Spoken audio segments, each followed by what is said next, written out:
Hello, everybody. Welcome to the Sandbox Saturday stream. I'm Alex Flores, aka Kamisazi, joined here by a rare fellow, Joseph Division X Matting. How you doing, Joe? Oh, I can't hear you. Are you muted? I'm doing well, Alex. I there we pushed go. the wrong control button as I pushed to talk. Feeling kind of ill, but I'm always here for a good show. So Okay. I've got throat lozenges, and I'm going to push the talk option today. Okay. All right. Well, we'll try to not make you talk too much.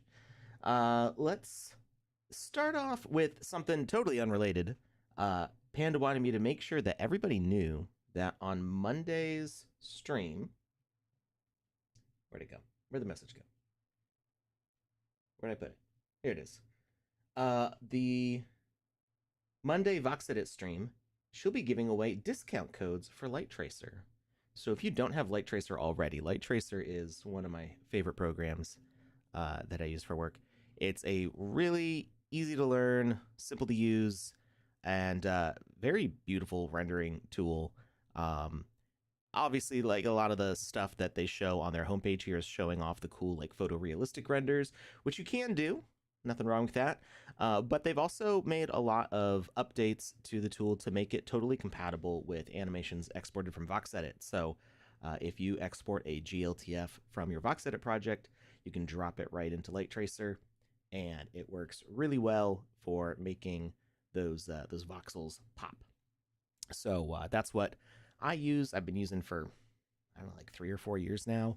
Whenever I need to render what I've been working on to show it to clients, I use it to promote all the Wiziverse stuff. I love Light Tracer. It's super cool. So you can give that a free trial by going to lighttracer.org. I'm actually going to put that in the chat for you. And like I said, on Mondays, VoxEdit Stream Panda will be giving away discount codes. So if you want to grab a license for that, you can also do that. All right. Now, what the show is actually about. Today is the Game Jam Friendship Celebration Award Show. Friendship Celebration is like the whole name, but it just says friendship here. So, this was in collaboration with Dance Fight, Clay Nation, and BitCub. And we're just going to read through the Medium article real quick, but we'll share that in the chat as well. So unite, create, and celebrate connections. Friendship isn't just a feeling, it's a force that can inspire worlds, adventures, and creativity. Whether you're new to game creation or a seasoned expert, the Friendship Game Jam in the Sandbox invites you to craft immersive gaming experiences that celebrate camaraderie, teamwork, and the beauty of shared moments. No coding, no problem. The no-code Game Maker tool anyone can create in the metaverse. In collaboration with Dance Fight, Clay Nation, and BitCub, this is your opportunity to explore how friendship transcends boundaries, bringing people together in meaningful and imaginative ways. So some of the suggestions here were to have a quest to rebuild a shattered world where teamwork unlocks hidden paths and treasures, dance your way to victory in a dance fight tournament, explore charming clay-crafted universes inspired by Clay Nation, or travel across digital landscapes inspired by BitCub. The theme reveal is Better Together. We challenge you to craft experiences that celebrate the power of connection, collaboration, and friendship. And there were more suggestions here of different game types that you could use. As for the prizes, there's a chance at a share of 100,000 sand, 20 lands, and exclusive catalyst packs. Additionally, the first 100 valid entries are rewarded a participation prize of 100 sand each. First place is 18,000 sand, 1x1 land, and gold catalyst pack. Second place is 14,000 sand, a 1x1 land, silver catalyst pack. Third place, 10,000 sand, 1x1 land, silver catalyst pack. Fourth place, 8,000 sand, 1x1 land, and a silver catalyst pack. Fifth place, 6,000 sand, a 1x1 land, and a silver catalyst pack. 6th through 10th places, 4,000 sand each, 1x1 land each, and a bronze catalyst pack each. Honorable mentions, up to 10, each get 2,000 sand and a 1x1 land. And each IP will select a few games to be featured on their official land. They also offer an additional 2,000 sand for each entry they choose to publish on their estate. That's pretty cool. So not only are you getting a prize from the Sandbox, but if your game gets featured on that partner's land, they're giving you bonus sand. BitCub additional prize. This year's theme takes you into the BitCub Metaverse, where teamwork unlocks epic adventures. Join the Rabatian? I'm not sure how to say it. Tribes in the Great Rabbatian treasure hunt. Guide them to recover a lost treasure, unite their unique powers, and defeat a menacing boss. I'm guessing if they look like rabbits, it's probably Rabbatian. Rabbitian? Well, it is Bit Cub, so maybe Rabbitian. Something like Yeah, that. like frogs, ribbit, Yeah. maybe. Oh, are they frogs? I don't know. They could be frogs. Just Well, then throwing it it would be out there. Ribbitian. I'm not sure. I actually let's look at BitCub Metaverse. I don't know anything about it.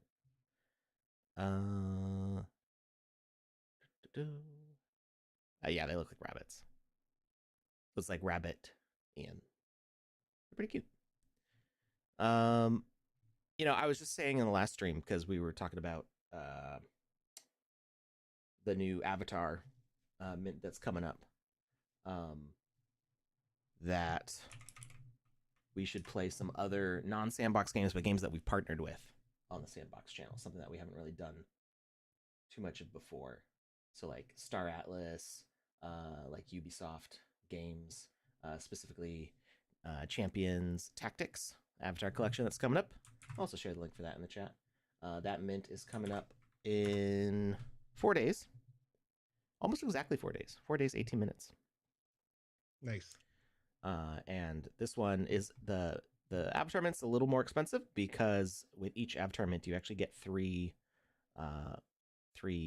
cards that go for this game, which is a Ubisoft official title that is NFT integrated. So pretty cool.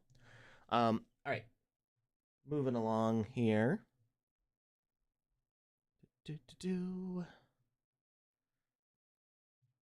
There's all the normal rules and conditions. I don't think we have to go through all of that. The judging is mostly stayed the same.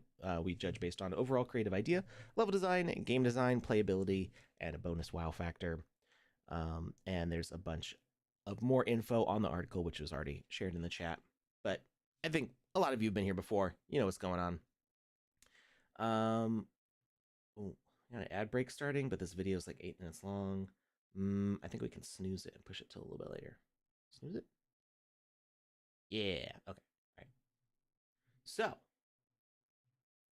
we're just gonna jump right into the video that shows everything. It's oh no.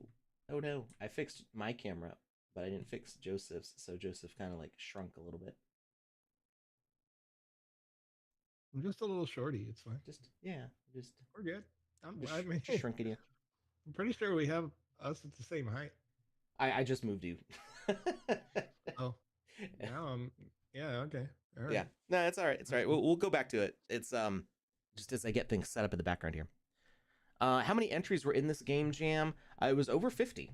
I looked at the judging sheet. So yeah, there were a lot of entries for this game jam. And a lot of them looked really good. So the selection, there's some of the games in the honorable mentions where I'm like, dang, if this is an honorable mention, like there's like really heated competition in this one. So it's good to see like, okay, so it's sad like on the side of somebody who gets into honorable mentions or doesn't even get into honorable mentions that they didn't get into the top 10, but it's like good, I think, for the sandbox as a whole when the creators are so talented and so competitive that they're making awesome games for everybody, that like we struggle to get all the good games in the top 10 because there's too many good games, right? That's a good problem to have. No, it's a great problem, and not only that, but they get a land. So these great games that get into those honorable mentions are still, you could still go play them as a gamer. So it's nice. Oh, and not just the land, but they may get the deal to be on the brand's land plus the bonus land. So that's like now they've got a spare land to publish something else cool that they're making. So I think it's a great opportunity for people, whether they end up in the top 10 or not. All right, so let's go ahead, and we're doing this the same way we did last time, where we just marathon right through all of it. So we're showing the honorable mentions in a random order, and then we're doing the top 10 counted down 10 to 1, just running right through. It's a new format I'm experimenting with. not the way that we've done it before, but this way feels a little more efficient, I guess. All right, here we go.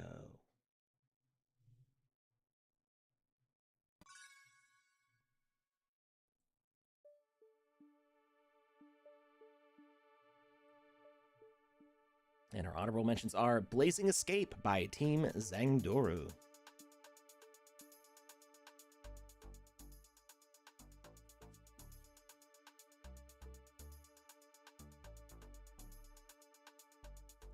Dance Together, Shine Forever by Marshall17.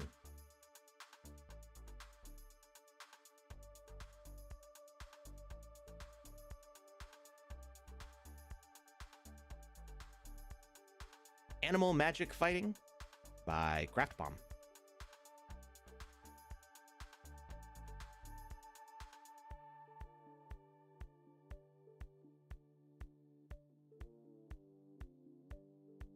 Fairies of Fire and Water by PGV Lab.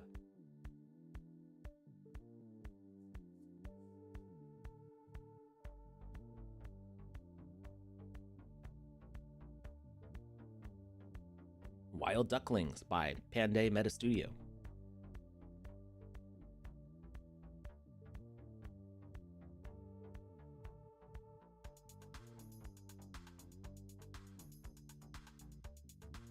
Dance and Conquer by Tobencraft.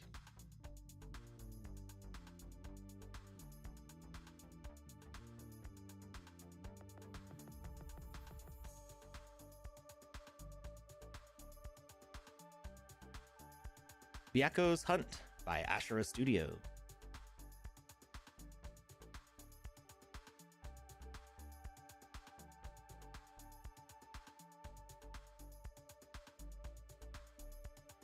What Would You Like to Play by Robotokin.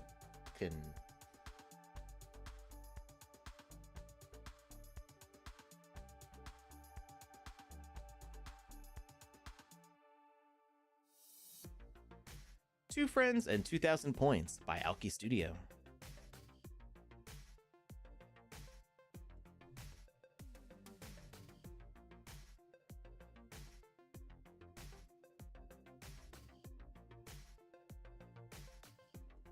Escape the Bandit Camp by Toriko Jam.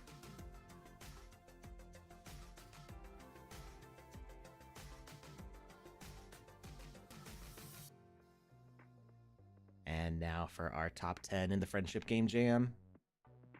10th place goes to Disco Island by Greater Work Studio.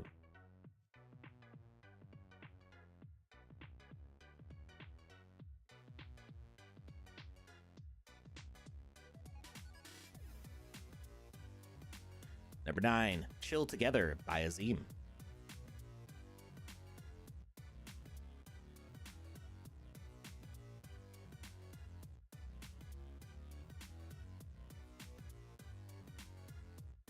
Number 8, The Electric Maze by Jose MPT.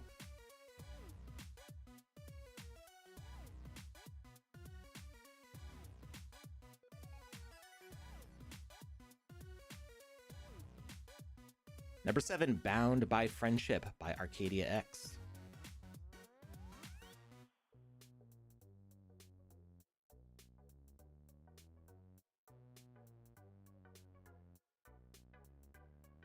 Number 6, Three Little Pigs by J-Rung.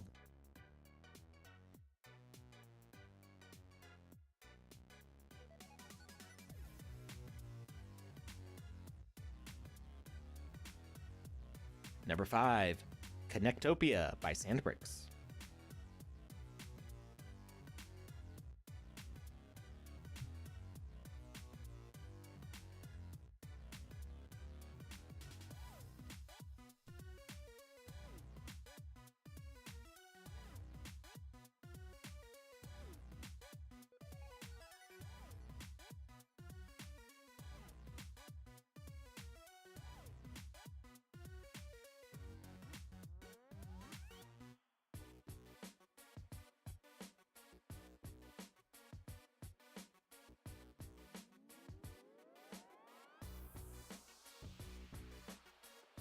And in 4th place, Divine Builders by Studiori.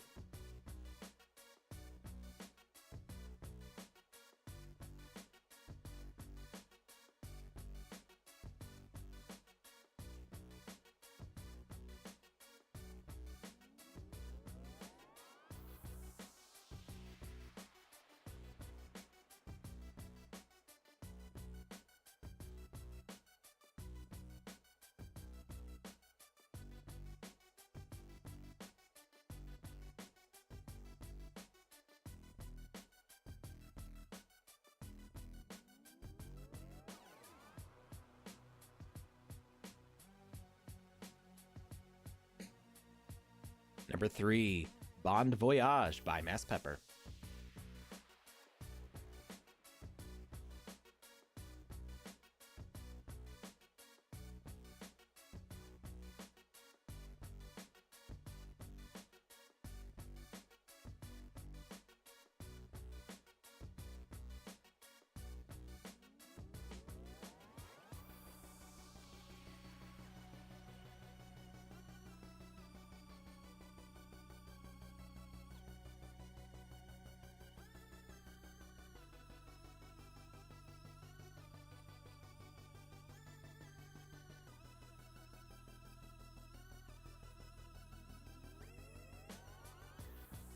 In second place, Clan of Crows by The John Crow.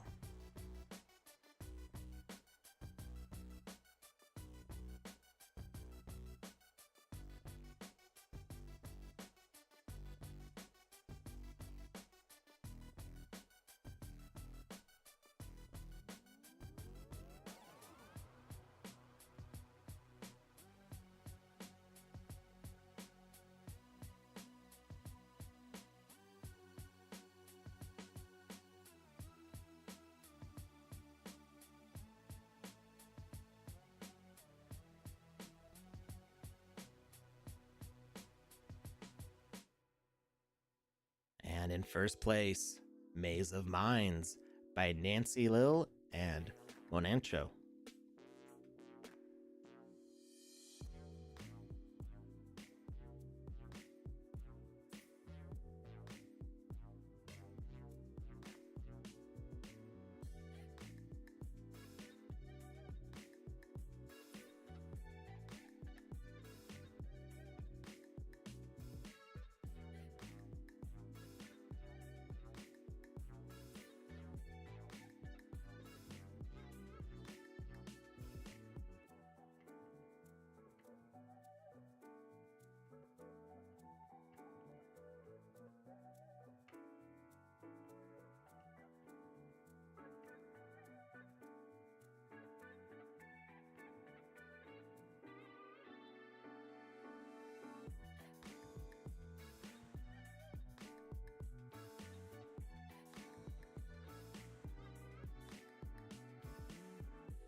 All right.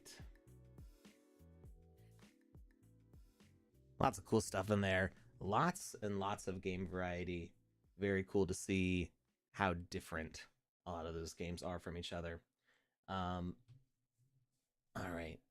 So now we're to the part of the show where we go and give some feedback on the honorable mentions and the winners, courtesy of Joe. Joe has been I think Joe holds the record for the most number of game jams ever judged in the sandbox, at least. That's probably true. Yeah, maybe ever. Given that we've been doing like 10 to 20 game jams a year for 4 years now. Yeah, Something like yeah. that. That's a lot. Joe's played. It's got to be literally thousands of games by now. Definitely into the thousands. Yeah. So, let's see here. Let me get the folder with all the videos here. Joe, you got your feedback ready? I'll just open up. I'm gonna go in whatever order you want them in. So just let me know what I'm pulling up here. Oh, let's go. Are you already ready? Are you ready? Yeah. Are you ready, chat? Let's start with just in order from bottom to top, right? Okay. I'm gonna go with "Escape the Bandit Camp" by Tortico Jam. All right.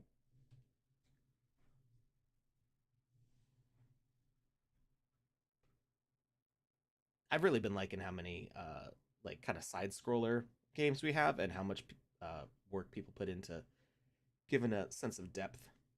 I just like that style visually of the side scroller with things in the foreground, and also like people back behind walls, like here.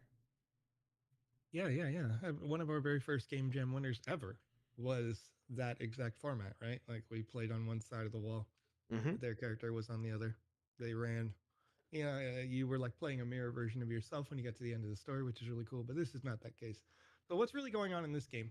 Just for those people who are watching the video here, is you're essentially trying to break out of like a prison or something, and while you're in that prison, there's going to be a few resource-based mechanics to sort of process through and progress through as we go. And for the feedback that I want to leave to help this developer get that higher quality product is I wrote this. I said there are some nice rewarding things about the gameplay here.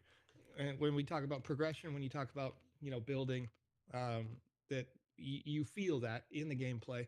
You get a short term like yes, good job, Joe. Right when Joe is playing, but unfortunately, in the gameplays that I went through, I could not make the stairs open up. And so when you get to this point, you're probably playing for about 30 minutes to an hour, depending on your speed of gameplay.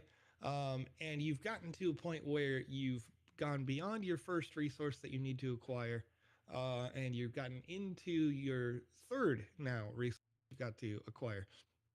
We had mined for some clay, we had mined for some stone.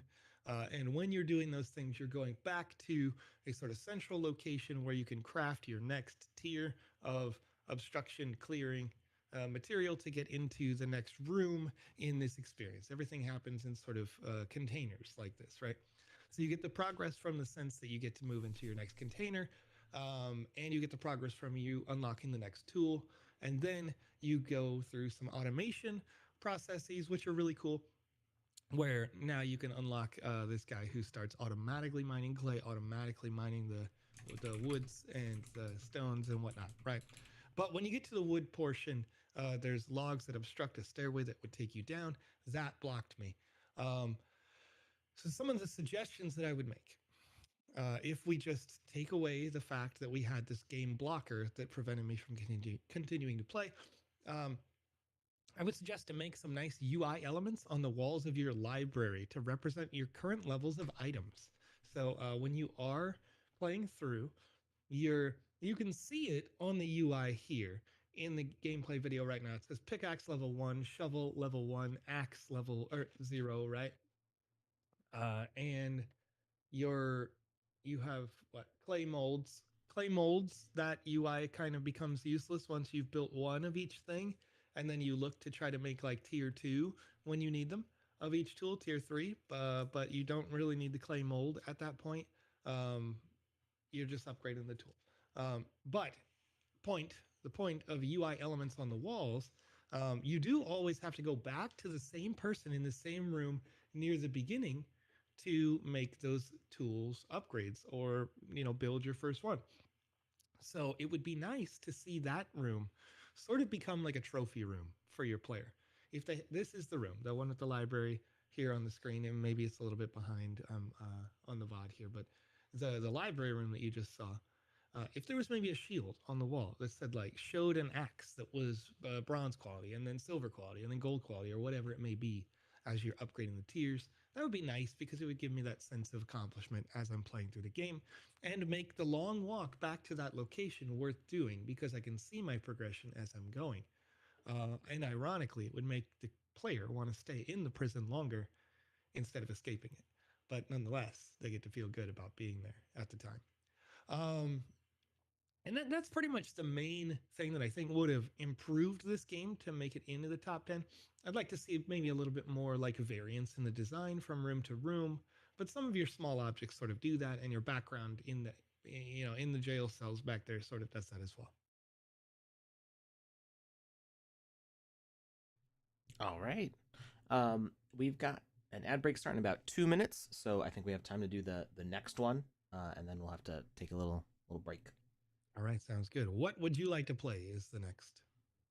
This one, so I haven't played most of these yet. I was not on the judging panel for this one, but when I started editing the video for this one, I was like, this looks really cool. Like, this reminds me a lot of kind of the intro to like Far Cry games and stuff, where you have a first person perspective. You just kind of get thrown into a world in the middle of things happening, and there's a whole bunch of action going on.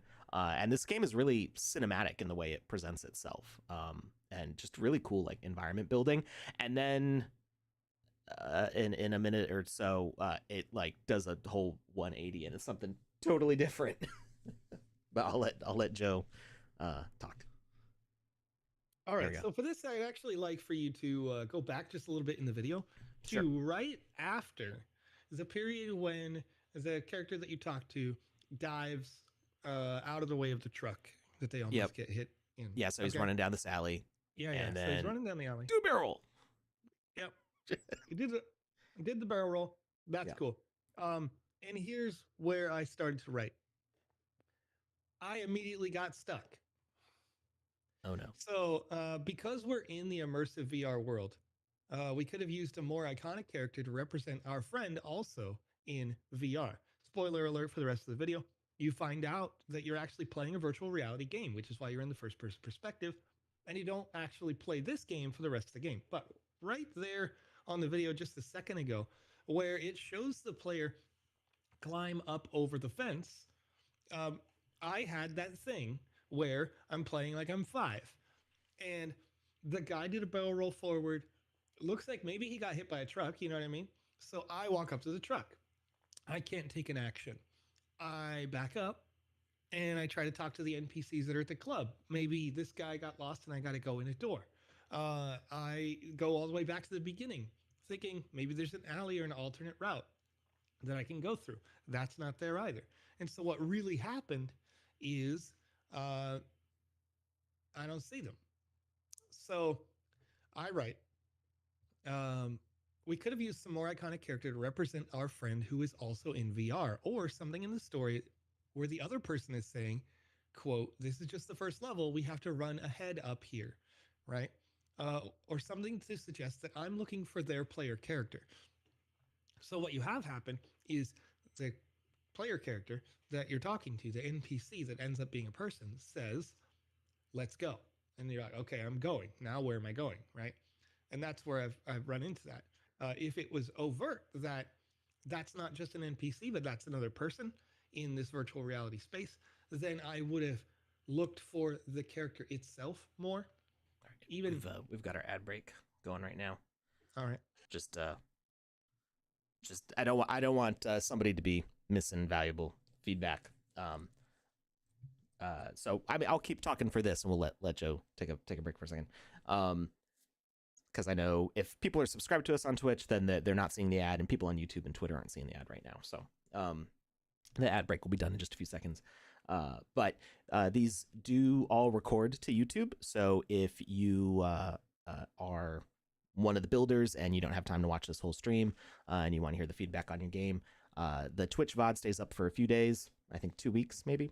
But the YouTube ones stay there forever. We have YouTube VODs going all the way back to my very first stream here on the Sandbox, so in 2020.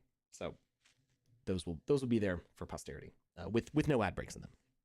All right, go ahead, Joe. Back to you. All right. So the other piece that I wrote here, I didn't try to climb it because it wasn't obviously climbable, and he wasn't asking me to climb over the fence. So in the video, the dev knows, right? The dev knows what they designed and where they want to go. And this is what you run into a lot as a developer, is you make something, you know where you're going, this is going to take 5 minutes or something because that's, you already knew. But the fence doesn't, do the obvious thing. It's not yellow paint. It's not shiny. It's not whatever. The guy behind the fence isn't saying jump the fence, right? This is your tutorial time. This is your beginning of the game. No one's ever played before. So it was pretty big for me.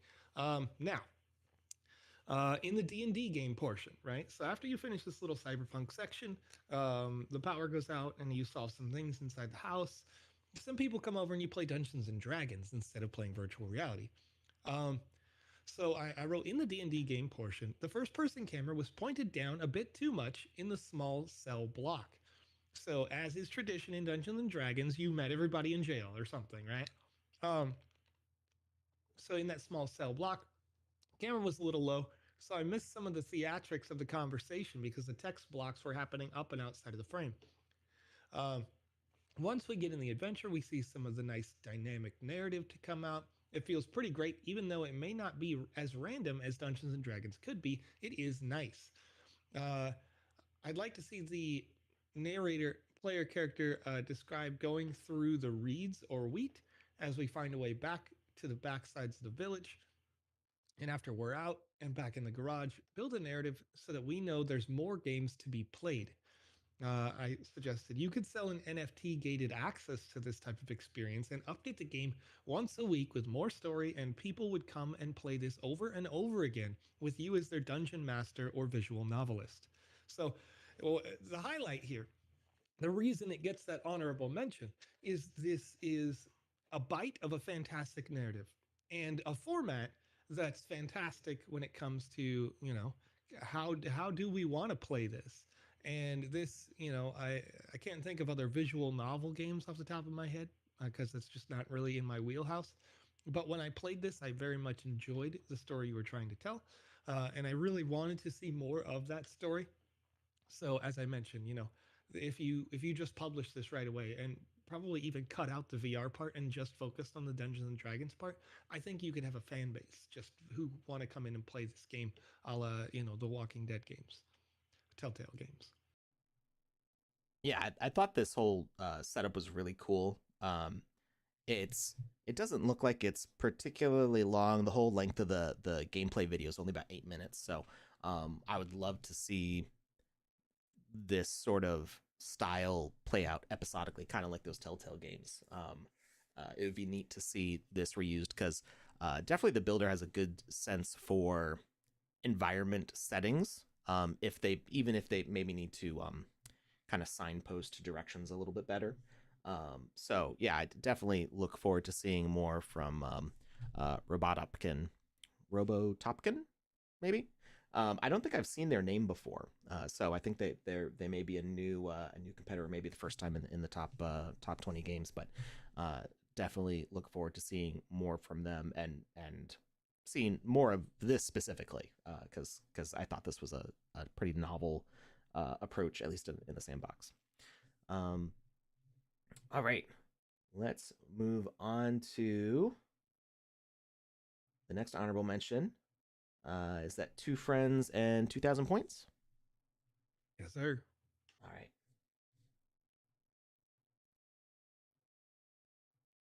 Here we go.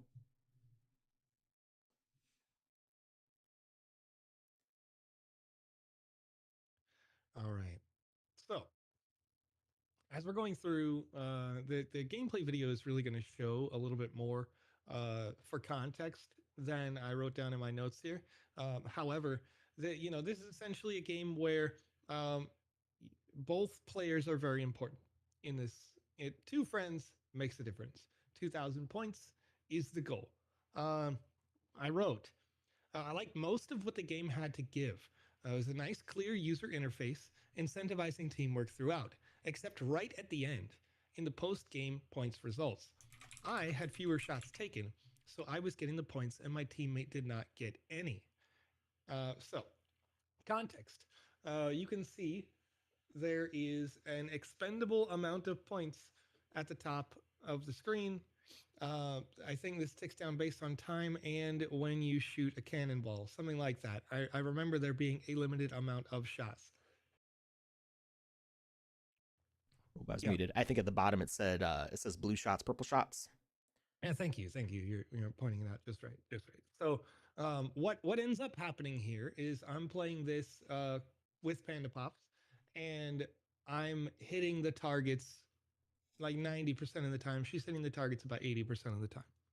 And then you finish this, what is many good puzzles or like essentially teamwork objectives to get to this crystallized wireframe gem at the end, right? And the first person to get to that gem heart uh, will unlock it for both sides. I think maybe both of us have to grab it. Yeah. So maybe it is both. Regardless, uh, once you've got that teamwork makes the dream work. You get on to the next level and you get your next tier of puzzle, and you have to start thinking about, instead of it being this like straight line staircase of targets, it's some of the targets start moving up and down and left to right, et cetera, et cetera. You got to get your timings right, and you got to do all that stuff while using the least number of cannonballs possible. So it ends, and I had used fewer cannonballs, um, and I received a post game report of the points. Um, now, that post game report's super important because that's your reward for working together well. So all of the gameplay mechanics, you could have had a great time in this game, and then at the end be disappointed by the results and probably not want to come back for a second run. However, if that leaderboard is done correctly, then you want to come back for a second run. You had a great time with your friend and you want to get a better, higher score and go beat all those other people. And it gives a replayability value that ended up that this scoreboard is almost the entire reason I think this didn't make a top 10. Aesthetically, it's unique, it's pleasing. It seems like these the what do I want to say? I want, for some reason, the word congruent is happening in my head. Not really the word I want to work or use, but like your floor tiles make sense with the other elements of the world. So the art design is intentional design that I really liked. Um, anyway, so I wrote, give this a theme that is different from the metaverse aesthetic, and you'll be off making loads of people happy with those two little things. Side note, your first place on the leaderboards is actually backwards. Negative points is listed as a good thing on the leaderboard, so that's the really big one. As a side note, so we want to make sure that both people get points, and that the leaderboard shows that if you used fewer cannonballs, then you got a better score on your leaderboard. Once you've done that, great game. All right, we'll pull up the next one, which is Byakko's Hunt by Astra Studios. Beautiful game. I mean, Astra Studios never fails to make something really pretty. This seems to be related to previous games that they've put in the game jams, where everything you're kind of on the back of a. It's one before was like a world turtle. I'm pretty sure that was Astra Yeah. Studios. Yeah. This one, it seems to maybe be like a bear or something. It doesn't look like a turtle. Yeah, it It definitely looks wasn't fuzzy. a turtle, but absolutely did immediately make me think of the studio. So I think that's one of the really big credits that you have right here. And what Cohesive happened? brand. Right. Yeah, it's a you played this game, so now you want to play this game, and it's obvious when you get to the trailer, right? I think you did a fantastic job with this. So here are the notes that I had. Mechanically, really, it's kind of sort of in the same wheelhouse as well. I wrote, once again, beautiful world. Love the idea of working this civilization, but I would like to see that we have the citizens, parenthesis buildings, be allowed to collect on their own the resources that they generate.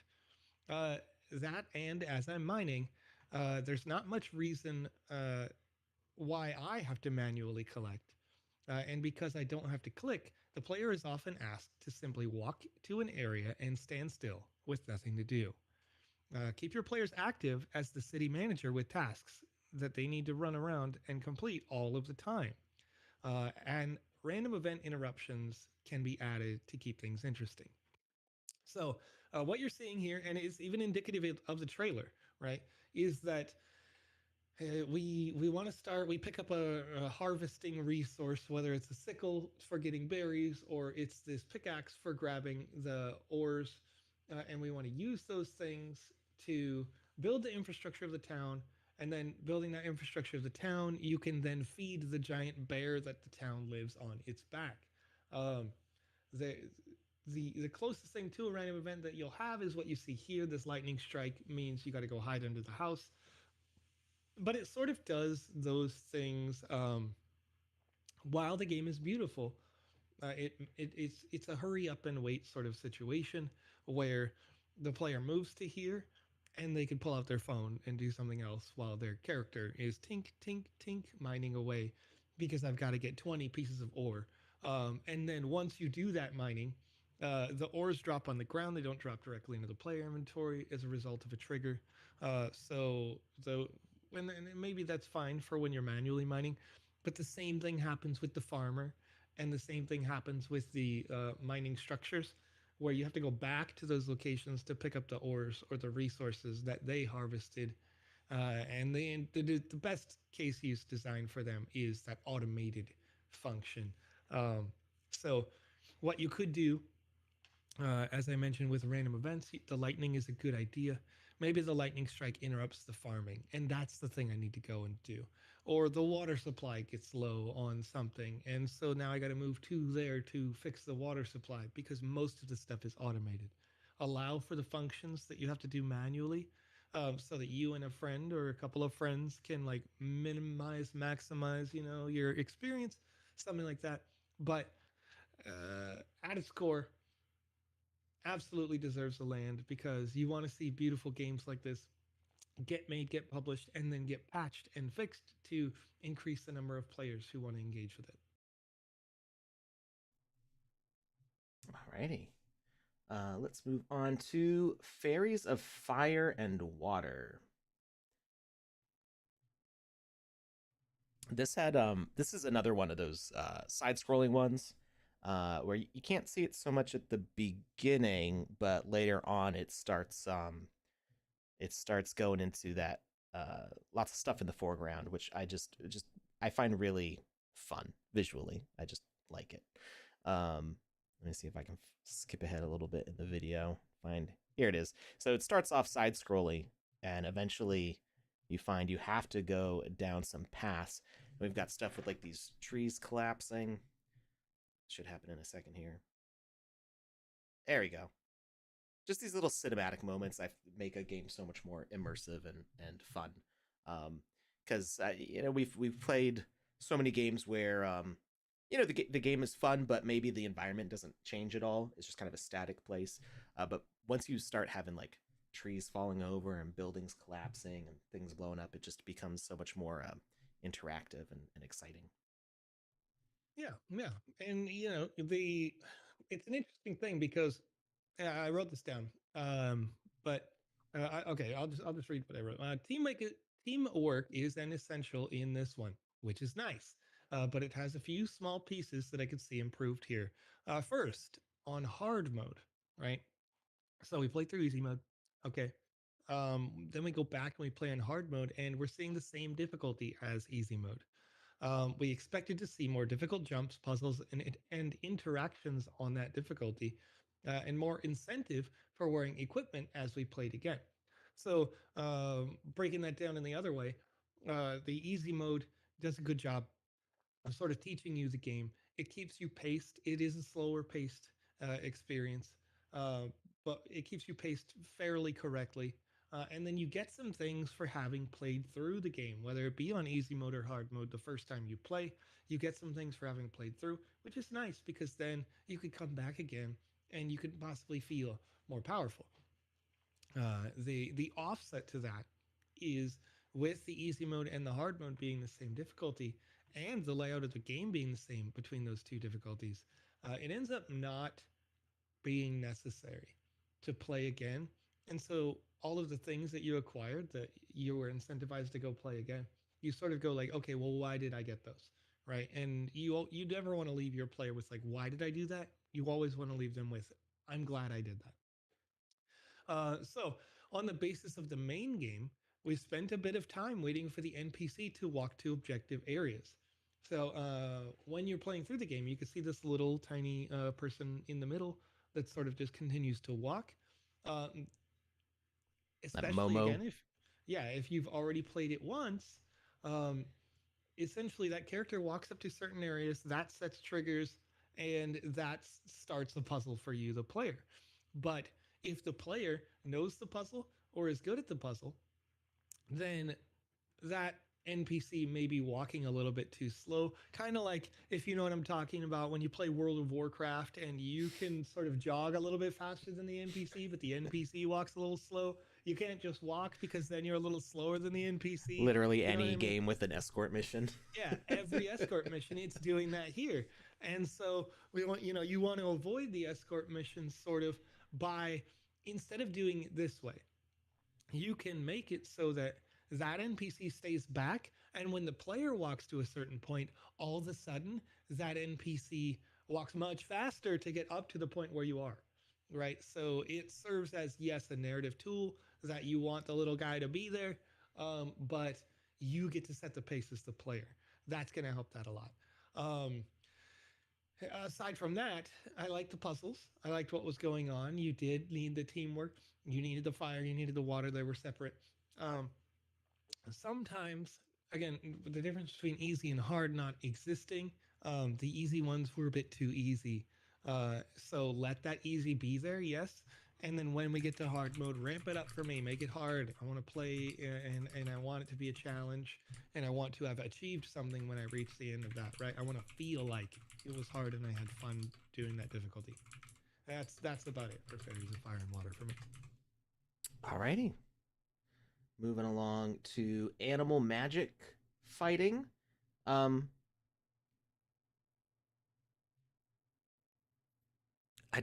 I'm not sure if it's supposed to be fighting or fighting. It's like fighting. Yeah, I think it's supposed to be fighting. Yeah. Okay. All right. So I was impressed with some of the use of VFX in this. They definitely had a good sense for how to customize the VFX to get the desired effect in their space. So you can see right now using like lightning and the aurora setup. Just somebody who's really got a handle on what they're doing with the VFX. There was a point later on. Yeah, they've got like spells fighting against each other. It's or combining rather. Just some really cool stuff going on with those. So I was impressed by that. Yeah, absolutely. And it is that throughout. Um, Things that I don't have written on the notes that I really appreciated, um, is using those emotes as spells was huge. Very good thing, I think, because it did step it out of the box. Now that doesn't mean to say that I want to see that sort of thing happen every time, but it's a magical world. Your characters always sort of, in magic movies and whatever, they kind of flourish and they do their thing all the time, except for Gandalf, who's just like, put the stick in the ground and we're good. Uh, these dance animations being used for magical incantation was nice, and it was a good use of it. Um, here's what I wrote exactly. Very nicely constructed experience. It feels well done and complete. I'm going to leave a caveat to that to say that I almost never say that about a flat game. The terraforming, it is very flat, but because it is objective based in the way that it is, um, I didn't think about that literally until just now. Right, the game is cohesively designed, and you have literally those circles that say "go here," which is so useful for keeping my attention to the thing that I need to do to get to the end, and the pacing was good. Uh, I wrote, the only small flaws I could find here: robot monsters that attack the area have no attack animation, and when we hit them, we take 10 damage. So the player is likely to die in an experience where it doesn't seem like they should. Also, attack animations for the characters seem to punch the enemies, where I would have liked to see them, quote, cast magic on the attack action when you design the main character in VoxEdit.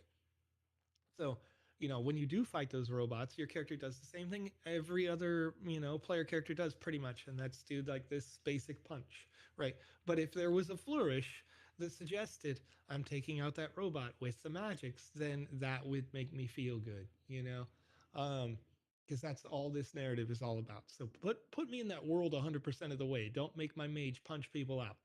Um, and then I wrote one small issue at the very end. When we defeat the three bosses, they spawn some more robots.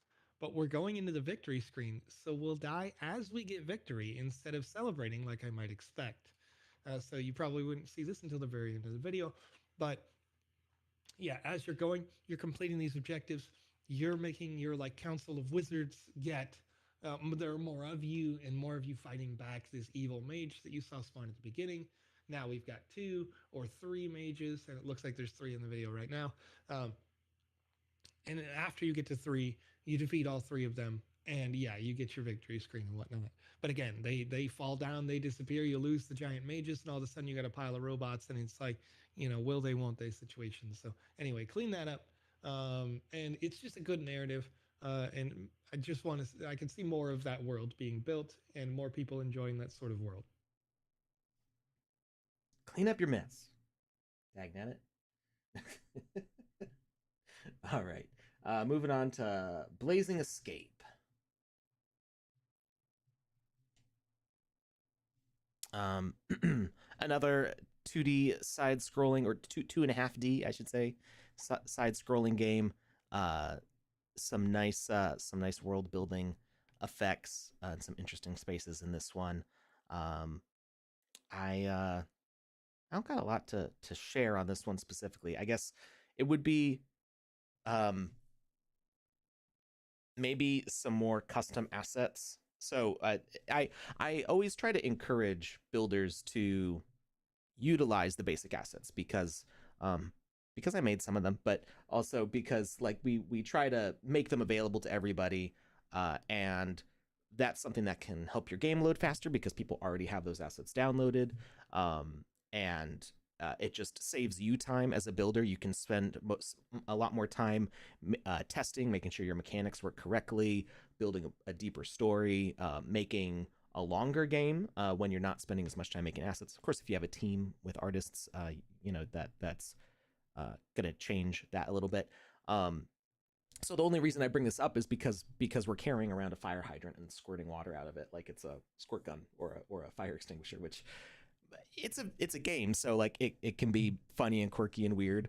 But I guess just it as somebody who makes sandbox assets for a living, it just made me chuckle a little bit that we're running around with a fire hydrant instead of a fire extinguisher. Um, so it's not a bad thing, just a thing that could, if you wanted to make the game a little um, more realistic, I guess you could make an asset like that, or find somebody to help you make an asset like that. Um, but it doesn't really impact gameplay. Just a funny nitpick that made me chuckle. Yeah, it's funny that this one, I actually don't really have great notes for it. Not bad notes, you know what I mean, but not like extensive notes, um, because I enjoyed it a lot. I wrote cooperation was essential here in a decent little game. A great use of the vertical space of a one by one land with varied puzzles throughout.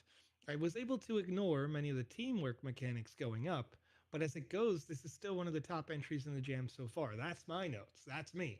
And when I say, saying so far, I was, I still had about half of the games to go. Um, but nonetheless, this was um, fair. I liked it a lot. You could see that even the dev is sort of struggling with simple things mechanically, like the hitboxes. And so when I talk about it being like one of the top, uh, or as Alex mentioned, the assets that you pick up and how they interact with the world. Um, there's a lot of variance and there's a lot to do, and there's a reason to play it together with your friends. And I appreciated all those things, but yeah, the it's the polish. It's rounding out those edges just a little bit as you go. So it's going to take this from that, you know, mid top to a top. Because I thought the art design was pretty cohesive. It was interesting. Each puzzle did really seem different, but there were times where like Panda would be like, "Yeah, I carried this thing from here to section 4." with no interruption. Or I would be like, oh, the puzzle is put out that fire. What if I just jump over everything, you know, and go straight to the door and click the button and the door opens and it's like, okay, I could skip that whole floor. Um, so you know you always want to make sure that if you have a puzzle and that's going to be essential for the player to complete the puzzle, that they have to. If it's optional, make it a little more clear in the gameplay. Right there, just a second ago, I saw them try. You try to walk up the stairs, um, and there's a problem there. One of the things that I remember now, Panda mentioning, is that you've got two sets of stairs. You've got the foreground stairs that you walk into that door, and then you've got the background stairs that you walk up and through the back, and you can't see the player character there. So it's interesting because right now, if I vote on this isolated game client, that's a problem too, walking behind the wall. But in the version 0.11 update, if you update it for that, that's not a problem because you see that like shadow silhouette of your player character behind that wall. So you know where you're going in that update. So there's some things that yeah you're gonna want to update as you get this going on your land. But overall, I enjoyed it. I think it's certainly one that you want to spend time going through. Um, I want to see reasons why I want to spend time going through this twice. Maybe a time trial mode where the layers of the level are shuffled instead of them being always the same sequential might be interesting. Um, but yeah, good game, good job. No notes. You know? All right. I mean, there were some notes in there, but yeah, it's sometimes it really just is a matter of polish that bumps a score up enough to go from uh, not winning anything to an honorable mention, or from honorable mention into the top 10. Um, there's a lot of times the scores are very close together when we're looking at the top 10 stuff. So just those little extra bits can help push it into the next level. All right, next one is Wild Ducklings. This one is super cute. Um, the Absolutely. the movement feels a little bit slow for me, but that might be necessary to get the NPCs to move around the way they need to successfully. Um, and this game's just adorable. I don't really have anything else to say except the first time I saw the eggs hatch and the ducklings start falling, I was just like, "What? This is like I want to get my kids to play this." Uh, Take it away, Joe. Yeah, so I don't usually do this on my notes. If you guys have ever had a game that you've received those notes in an email later about our feedback, the I started out my quack. That's on my notes. Quack. Okay. Or I as we thought, like saying, "Quack." yeah, exactly. It's just cute. Uh, this mama duck is a generational duck savior. Cute biome and gameplay loops are satisfying, though I would like to see a bit of variety in the gameplay, in that we're essentially doing the same thing 5 times in a row. I've really enjoyed the sense of real growth as adding in nest space felt impactful to the development of the story and the world. Very nice. Again, it's another situation where I don't have a lot to criticize on. Um, when you go and get the ducks, you've got some hazards in the water. Sharks. Why are there sharks in a pond? Don't think about it too much. It makes sense because it's cute ducks and we're saving ducks, right? There is resources to feed the ducks with. So we have some minor maintenance on these animals. Uh, what kind of a duckling have you saved? Yellow ducks eat the wheat that or the grain that we're leading them by, and we're trying to avoid having that shark eat them. Eat the ducks are independently logicked to follow you. So sometimes if you go too fast as a mama duck, you'll lose one duck, which is completely exactly like nature. Like it's just I enjoyed it a lot. Um, how this is one where it's so close to being a top 10 game. But what it comes down to again is just that variety of gameplay, the dynamic gameplay um, that I think you'll find, even if it's just like you finish this nest, so now this big story narrative cutscene thing happens. I think people would just enjoy that and continue on through that. Like, why is Mama Duck now saving ducklings that are green or whatever? I can't remember all the colors.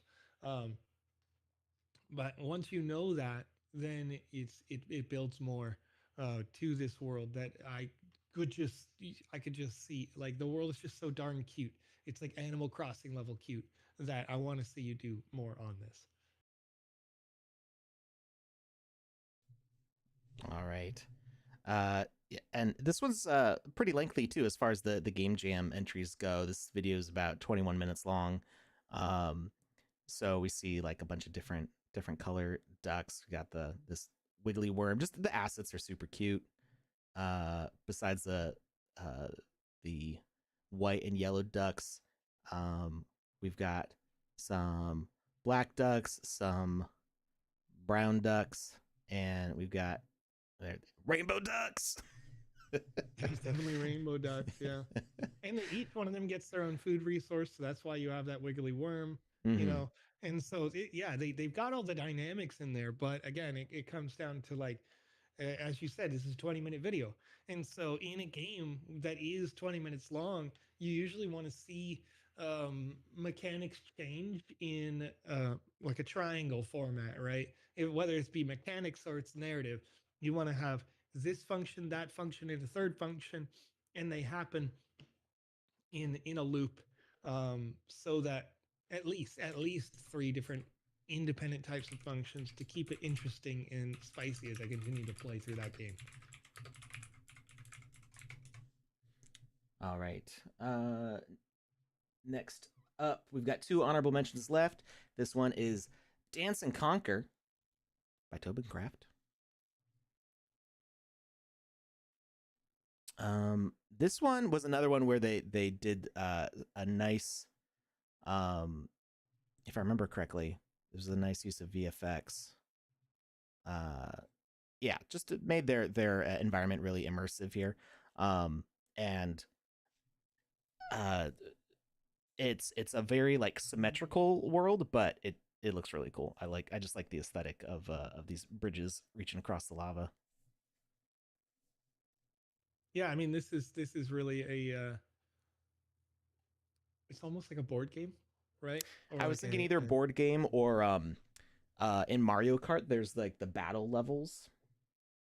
Mhm. Kind of made me think of that. Yeah.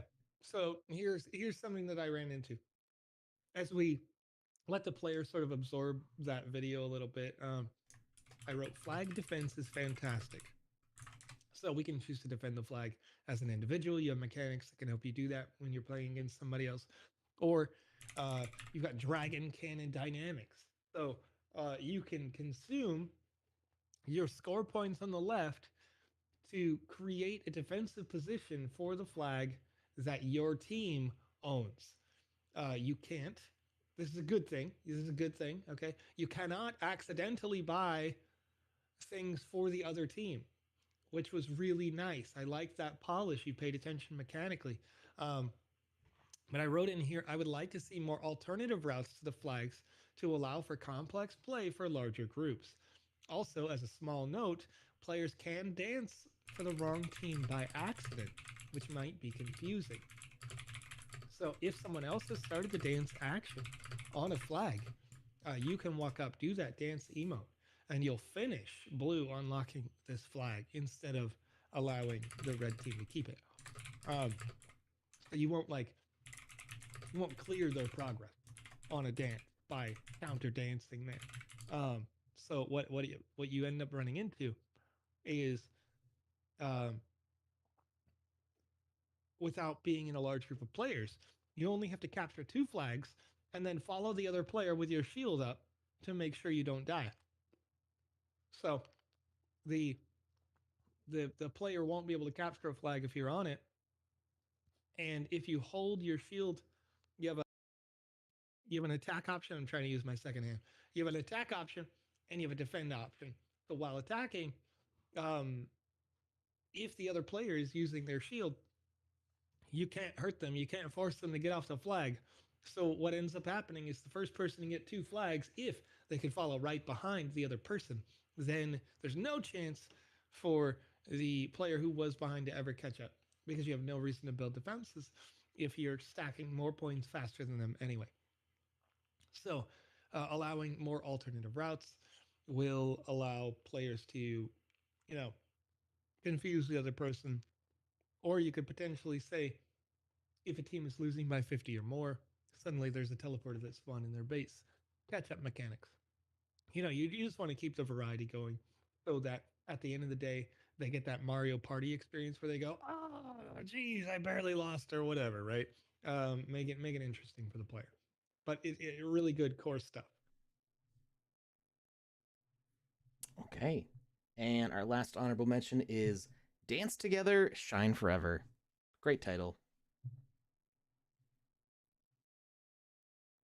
This one is like DDR kind of like Yep.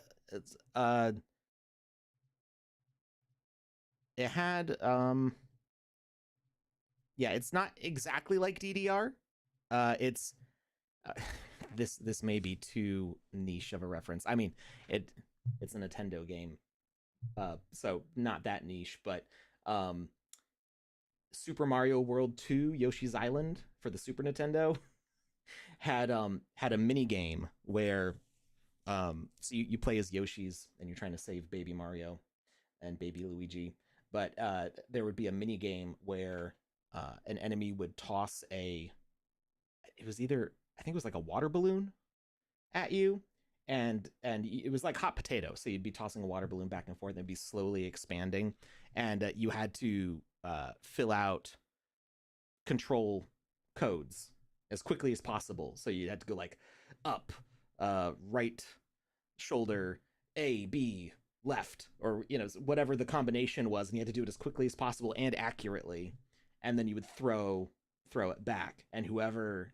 held the balloon when it popped, when it finally exploded, would be the loser. And it was one of the ways you get like extra one ups. So that's what this reminds me of, because you've got this bar going and you got to try to fill out the number code as fast as possible. But what I really like about this is the audience. It reminds me of playing like Guitar Hero back in like 2007 with the audience of like NPCs, where you can tell there's only like 3 or 4 different character models, but they're all dancing, and it just made you feel special, like there was a whole crowd for you. Yeah, and it does hit in that exact way. You mentioned Guitar Hero. So one of the unique things about Guitar Hero that you don't think about when you play is when you played hard mode for the first time in Guitar Hero, they started to implement that fifth key, and this game does that, right? So you 1, 2, 3, 4, 5 are the only possible sequential keys for like the early part of the game, and then it starts to get wild, and you get into like your full 10 key, and it's whatever. But the okay, when when when I was playing at the beginning, it's like okay, 2, 3, 1, okay, whatever, yeah, and then all of a sudden it's like 5, 3, 4, and the once we added in those extra buttons, then I got that real Guitar Hero feel where it's like okay, I could get into my jam on this one. Um, Now, when we got into the let's add the full 10 key, you sort of lost me a little bit with that, but that's because this does make you feel like it's a rhythm game. So here's the notes that I wrote specifically. A rhythm game that hits all the marks, but lacks in the traditional shine of a rhythm game. When I'm pressing on the 3, 1, 4, 1 or whatever sequence may appear, I'd like to see those animations pop off the screen a little bit. You can see here in the video that when those numbers come up, when we press them, they turn from yellow to green or something like that. Yeah, yellow to green. And it's kind of like flat.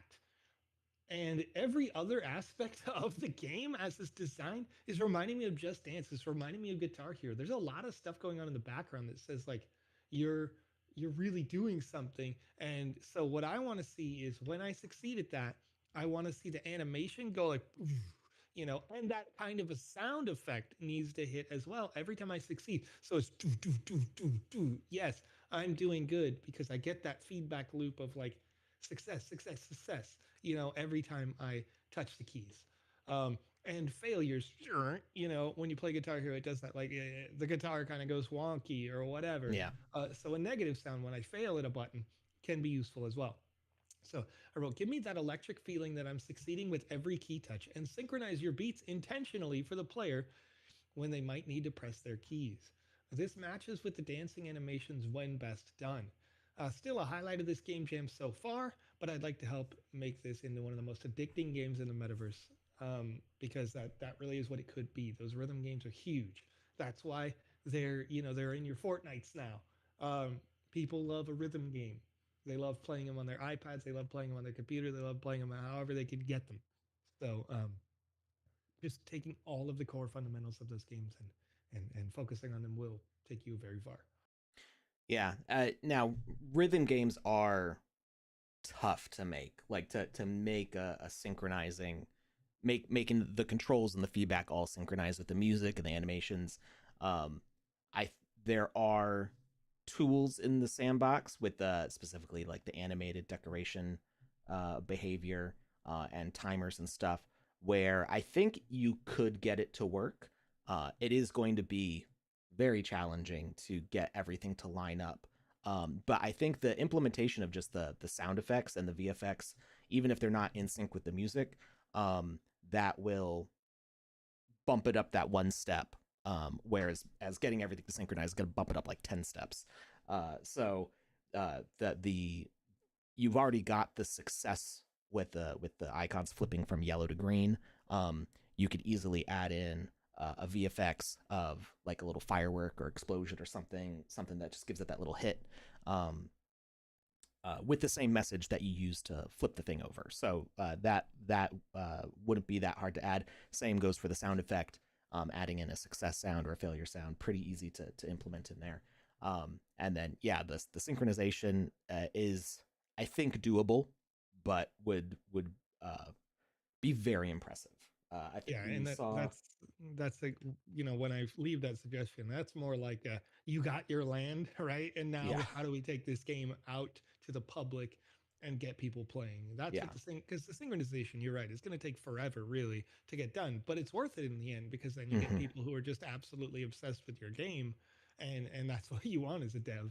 Yeah, and if they're and you're gonna get people replaying because they want to get it perfect, right? They want to get 100% score on that. That's what keeps people coming back and back to play that. And once you have that system down, um, that's when you can start iterating on that. So set it up with one song and just get it absolutely perfect, get it as tight as possible, and then you can start working on expanding with more songs. But even just having one song with it set up that way is going to be enough to get some people in the door and going like, I want more. So yeah, very cool. All right, moving on to our winners. We're going to start off with our 10th place winner, Disco Island. Another sort of DDR uh, ish game. Again, kind of in the same like do the commands in the right order as fast as possible, like this last one. So funny that we're showing these back to back, but it's very similar idea with this one. Yeah, yeah. I mean, you get nice progression in that you want to be restoring the disco island itself. And really, I think one of the only differences between these two games is that, like, what's the difference between 11th and 10th, right? Is the disco island had the rhythm game and it had other additional games and some narrative there rather than just being a rock solid uh, rhythm game.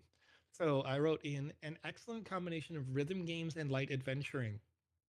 Build in more replayability with high scores to get your players addicted to these modes. When we're playing the rock band slash guitar hero format, adjust the detection window for blocks to be just slightly more forgiving, as latency or lag can affect the sensors and their responsiveness. Good stuff. So you're seeing that on the screen right now as the one, twos, and threes come through. Um, the little blocks fall into the number above the one. That's when I presume I need to press one. So good job on the UI there. But what will happen when they get going really fast is that sometimes it just won't detect it. There's also other times where like that visual effect where it fills up that box with the green color or the purple color or the pink color doesn't always happen because the detection radius for those visual effects isn't like isn't really set correctly. It's set so refined and precise that you miss that. And so you get polish out of your game, ironically, by creating less polish in this detection radius, by creating less precision there.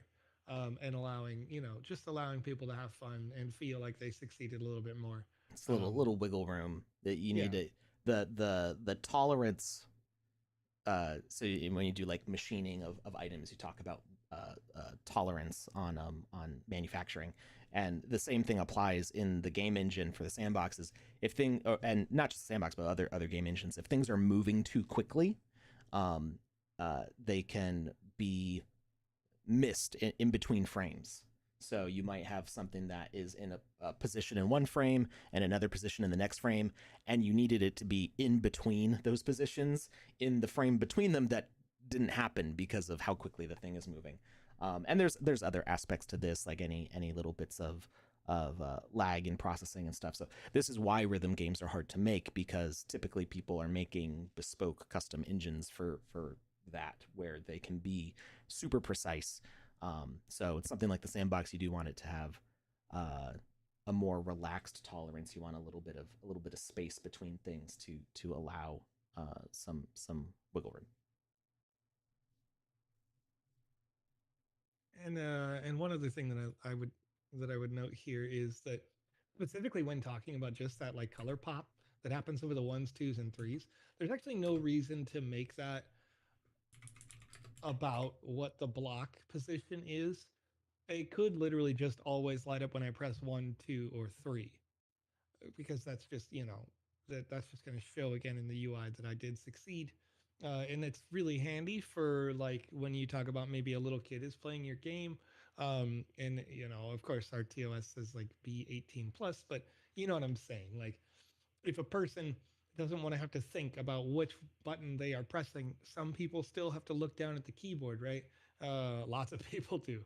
So you want them to not have to do that by every time they press one, the color pops on one. I think that would help a little bit with some of what's going on there.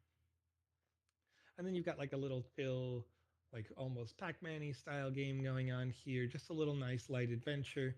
And it's this addition of some more adventure that gave some dynamism. Again, what's the difference between the last game and this one? It's just the availability of options, variety of gameplay. All right. Now we've got, I'm excited for this one. Chill Together. Uh we had talked about this, I don't know, like probably like a year ago, because there's all the mobile game ads that look exactly like this that are never actually this game. And when we first came out with the rules system and I was seeing the math features, I was like, wait a minute, this means that you could make these games where you like start to multiply out scores and check if something is, check if a number is over another number. um like that enabled this kind of gameplay, and I never got around to working on it myself, but I always said that somebody should, and somebody did, and they won a game Yeah, jam with it. no, and that's it. Like, okay, so I'll tell you what happened to me, and it's interesting that it is not happening here, because this does affect my the way that I reviewed. Okay, but I wrote, love to see this classic mobile game advertisement come to life a bit. What I'm looking for here to improve is, quote, make sure the player cannot really lose for the first 30 seconds. So in this video, you could see the dev actually does that, where the player can't really lose. There's some tolerance for objects going past them, and that's okay. However, in the current version of the Game Maker client, when I played it on not a developer account, the second any one robot goes past you, game over. Okay, so my perception versus what the reality is different. For the dev, this is why we recommend have a second account that you only use for testing your game, just in case there's something wonky. that works fine when you do the play test in the game maker, but doesn't work when you press that publish button. Anyway, so I said, let them have a few gates come through that power them up and give them points. Then throw the first enemy wave at them. Once they feel powerful and that they have achieved something, they'll want to play again, and they'll want to play to get more points. This is good stuff. So yeah, like we don't need a robot enemy that can kill us at the beginning. We need something that shows us the multiplier of our damage, changes the weapon, adds more bodies to your side, and then we start to see a robot. Like whatever. Are we saving humanity here? I gotta tell you, I'm like Alex said, this game is just a mythical unicorn. It doesn't exist. It's just a pile of ads. And so the fact that now it is real, make it something. Why are the robots a problem? How do we develop that, right? Like, are we saving the world? Are we collecting all the people?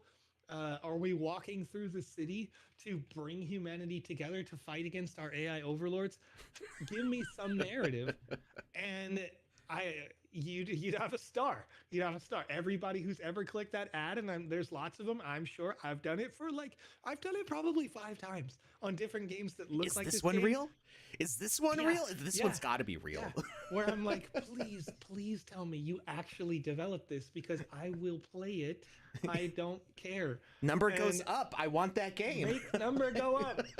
Like, this is that game. So it's no surprise that it could make it into a top 10 in a game jam. But, again, we'll just develop it a little bit more. And make it so that there's consequences for the robots going past you, and whatever, we're going for high scores, or you're trying to get the maximum number of citizens saved. Those objectives, make those objectives a little more clear, and you could have been number 1. Yeah. All right. Moving on to the Electric Maze. This one is it's like Portal 2 multiplayer, just without the portals, but like the puzzle solving aspect of it, which I love to see. This is a great 2-player game concept. What do you think, Joe? Okay, so let me talk to you, Alex. I wrote fun without portals. Yeah. now you're thinking without portals? Yeah. This Portal clone did really everything you'd expect, except for maybe some visual fidelity. Very enjoyable, though we did accidentally skip an entire puzzle. Good stuff, though. Just make it a bit more unique in your art style and add a narrative, and you've got a great thing. Something that I didn't write in my notes here. It's going to be useful for you folks if you're watching these kind of streams. Sometimes I can give you the extra info. When Panda Pops and I played this, because it's just a 2-player experience. You can see here in the video, they drop the cube through the hole when you push the button, the green button, the red button. The red button opens the doors. I believe the blue buttons do as well, because it was meant to just like teach you this as like your first puzzle that you needed to use that green I think cube. The blue button lifts the elevator. I'm rewinding a bit. So the blue button lifts the platform so you can grab the cube. Go back to the very first one. Oh, even before that? Yeah. Well, the first one's like a light bridge. So stepping on the red button turns on the light bridge, so that way the other player can get across to grab the cube to hand it to you to put on another button. That's the first one? Mm-hmm. I remember the first one as being very simple. Just stick cube. Well, it's the first one in the video. Oh yeah. Okay. So here's the thing. Here's what happens. You see how when you step on the red button, the doors open. So the light bridge comes up and the doors open. Yep. Panda Pops just walked through the door. Left you behind. She would. I got no cube. She's out. There's no way back. We had to restart. Okay. So it's one of those things where it happened right at the beginning, so you could go like, oh well, we broke it. Okay, oh my bad, I did the puzzle wrong. Restart the puzzle. But there's no option in the next room to go like oopsies and spawn back in room 1. You're just stuck in room 2. And so I was like, no, restart, come back. Okay, give me the cube. Like, And it took me until she went through the door where I was like, what's that green thing over there? And then I was like, oh, this is Portal. Okay. It's Like your I knew companion cube. immediately. And yeah, like it was my companion cube over there. I'm like, I get what we're doing here. And so, it was forgiving for that. Sometimes you run into those bugs or glitches that really hurt the score. This one was like, oh, it happened right at the beginning. It was a lesson in teamwork here, and whatever. It was fine. We learned and we continued on. So, and yeah, there is a puzzle almost near the end that like consumes an entire wall of a room, and you sort of do it remotely from the other side of that room with like a giant chasm between you and that wall, that we were just completely able to skip. But aside from that, every puzzle made us think. Every puzzle had excellent slow progression in difficulty. Um, every puzzle started to make you have to look at the room from different angles to really understand what's going on. So it did all of those things that Portal taught you, like how to do. Mm-hmm.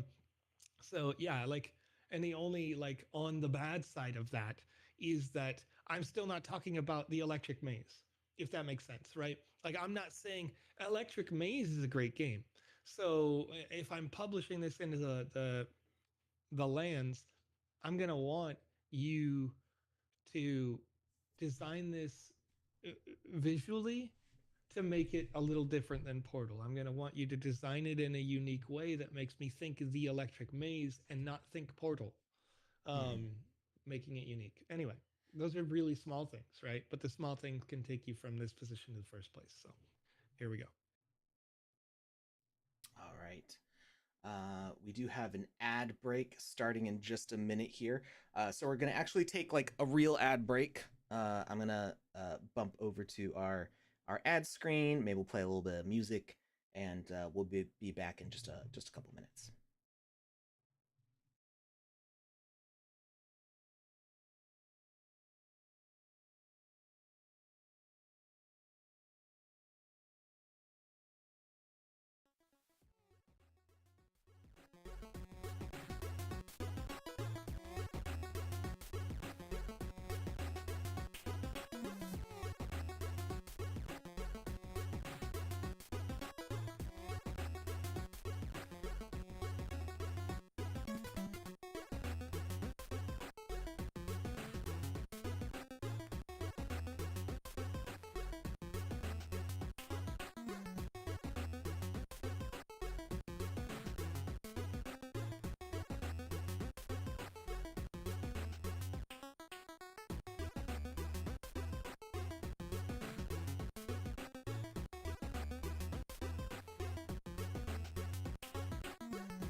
All right, the music broke.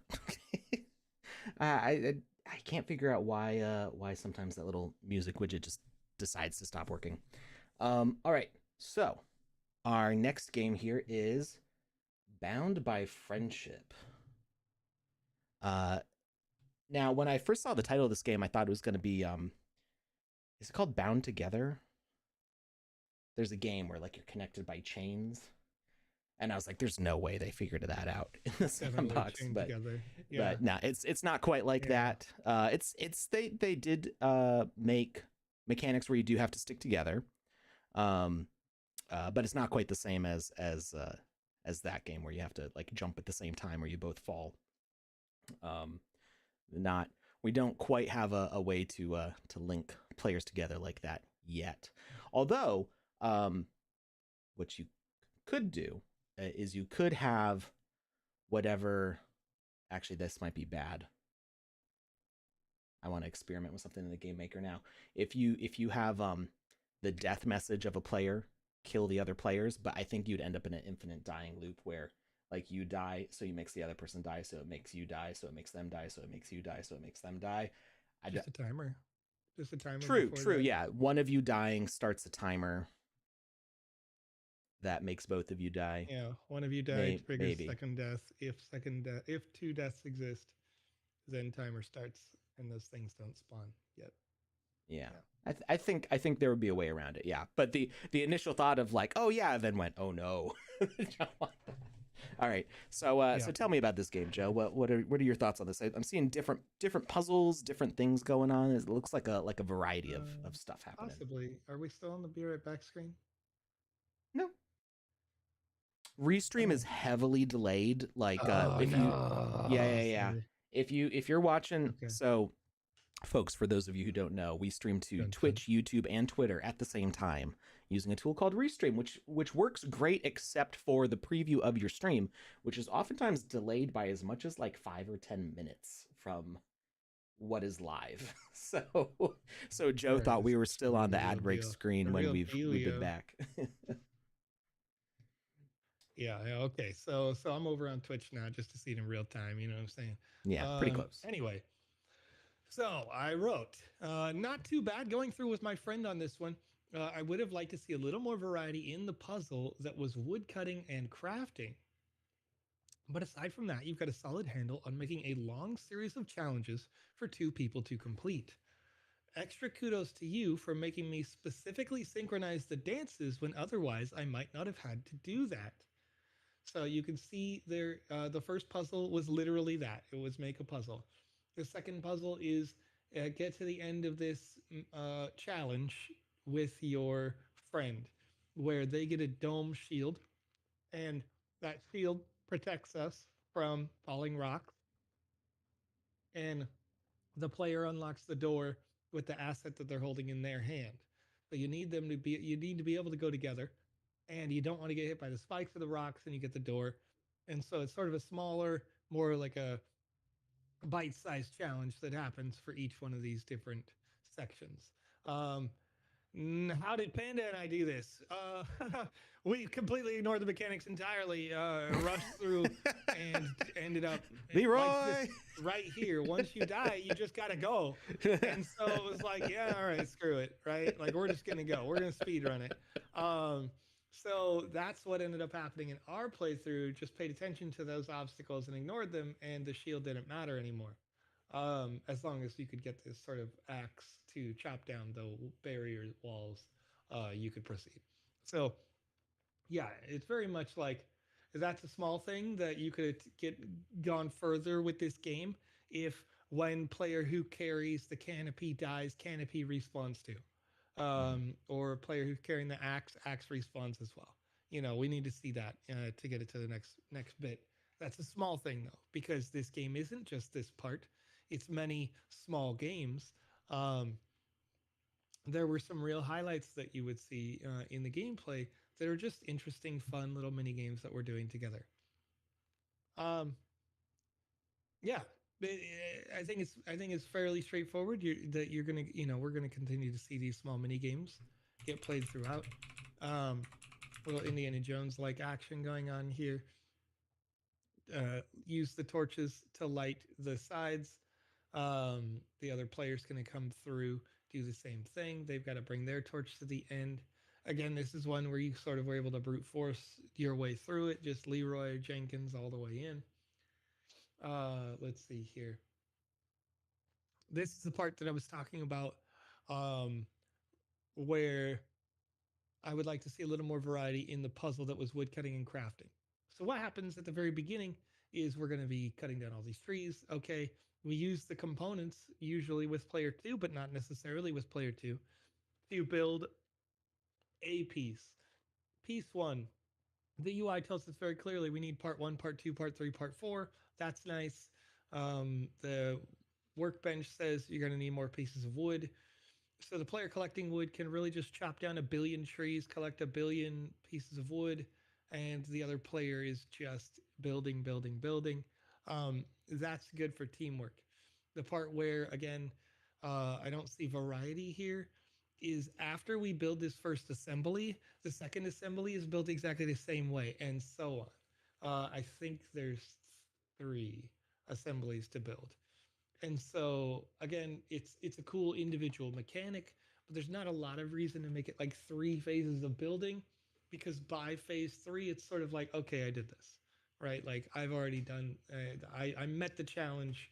So I want to see it either needs to get more difficult, get more extravagant, or have fewer parts to this particular phase.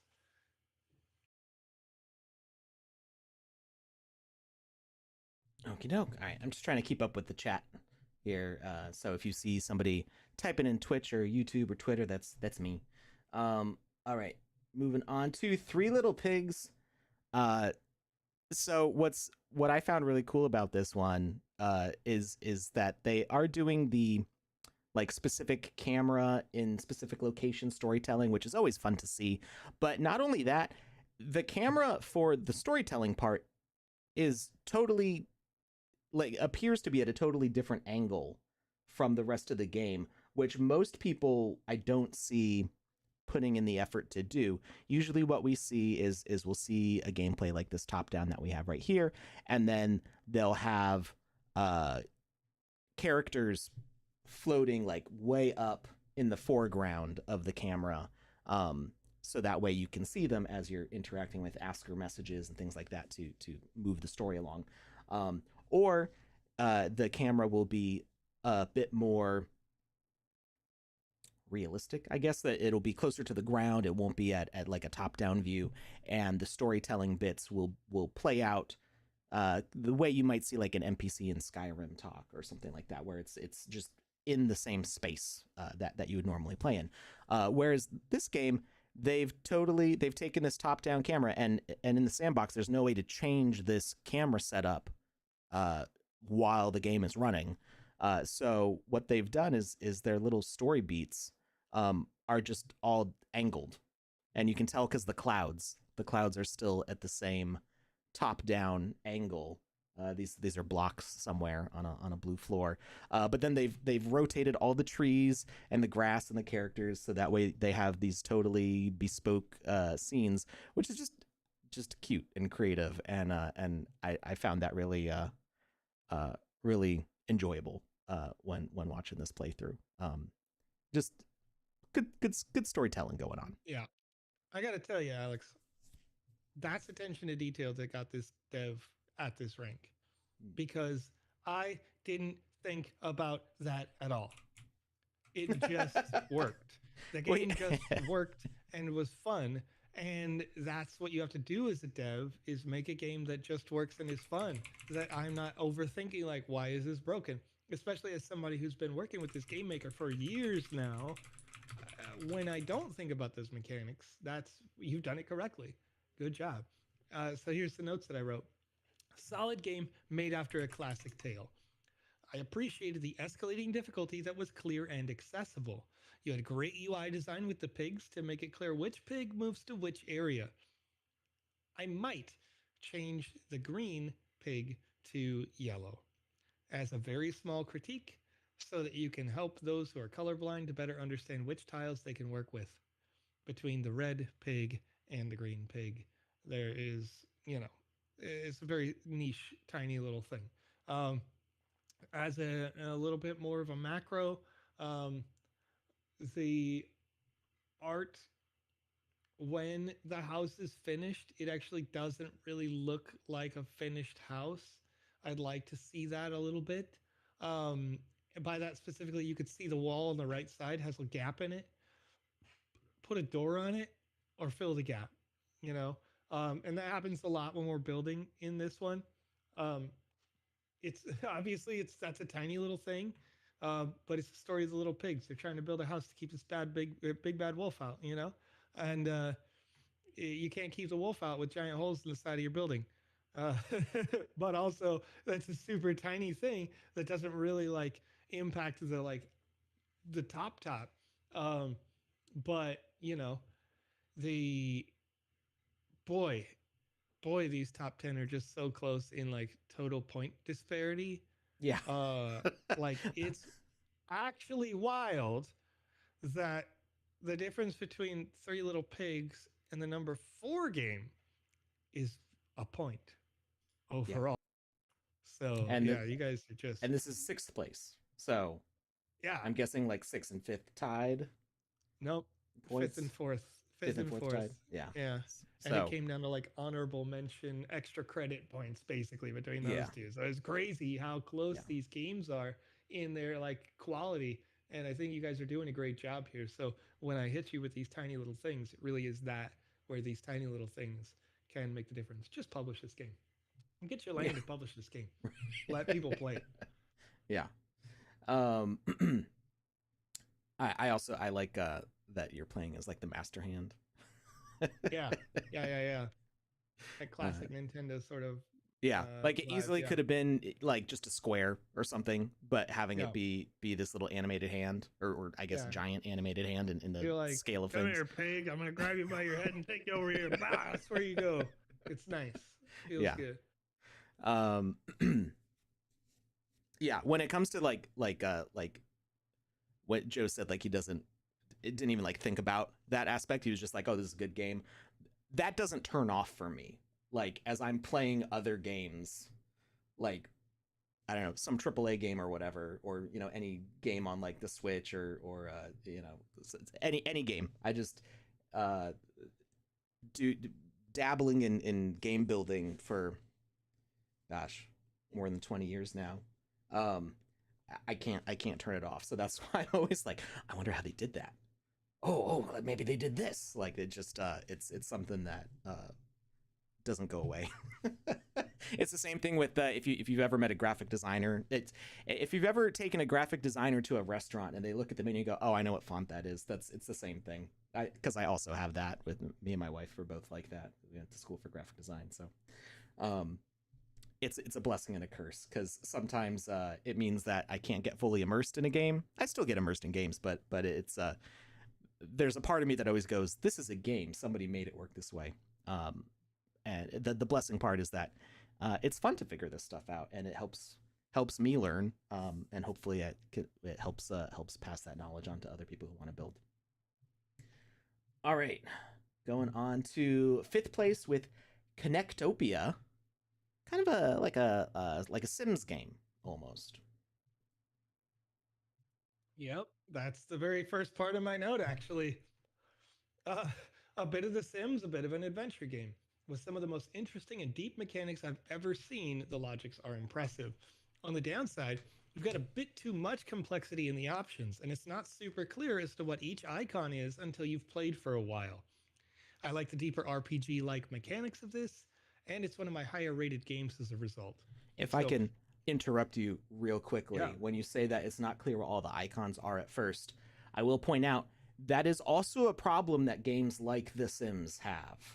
Like when you first start playing, especially like MMOs or really complex mobile games that have been out for a few years, oftentimes there's an overwhelming number of mechanics for new players, and that's something that I've noticed in games that I've played when they first came out, and it felt like there weren't as many features. And then as I've seen the game grow year to year and more features, and then it gets to a point where if you stop playing for a couple years, you come back and you're like, where am I?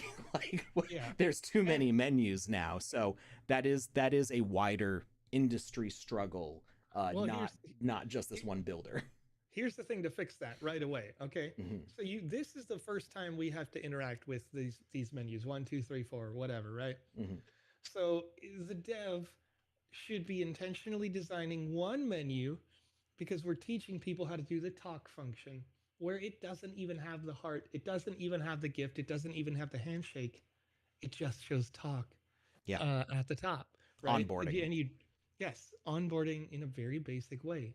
How do we use this? So you see this in mobile games where, again, as you mentioned, they have too many buttons. What do all these things do? Well, they go like only you can only touch this one. Highlight that. Da da da da. And that's what you really have to do when you get these really deep games. Um, you know, in logically, the Mm-hmm. logic depth.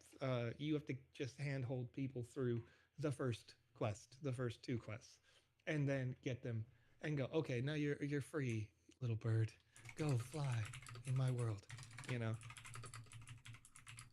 good game. All right. Um, yeah. Uh, I was actually surprised uh, that it was only 20 minutes though on the video, because just like seeing the conversation mechanics, I definitely could see this going on longer. And I think that's Yeah, probably no, that there's so it's many mechanics, like a lot of time was spent in building these mechanics. yeah. So it'd be cool to see the conversations and like the relationship building in this story, like expand into a larger narrative, Well, because you've got the framework here. to be clear, that video is short because the dev knows what they're doing. Oh, okay. Like it takes a lot longer when you don't know Okay. to play through this game. So, you know, take it for what it is. It All was right. like 35, 40 minutes or something for me. All right. Well, maybe we'll play this on stream sometime. They've got a whole bunch of different areas. We've got different like parties and beaches and restaurants and stuff to go to. So I'll see about playing this on stream sometime, because it does look, it's not the kind of game that I would usually gravitate towards to myself. I'm very much like, I want to run around and jump on things. Um, no time to talk. There's places to explore. But this does look like it could be a lot of fun, especially if we can like role play the voices maybe. All right, Divine Builders. This one is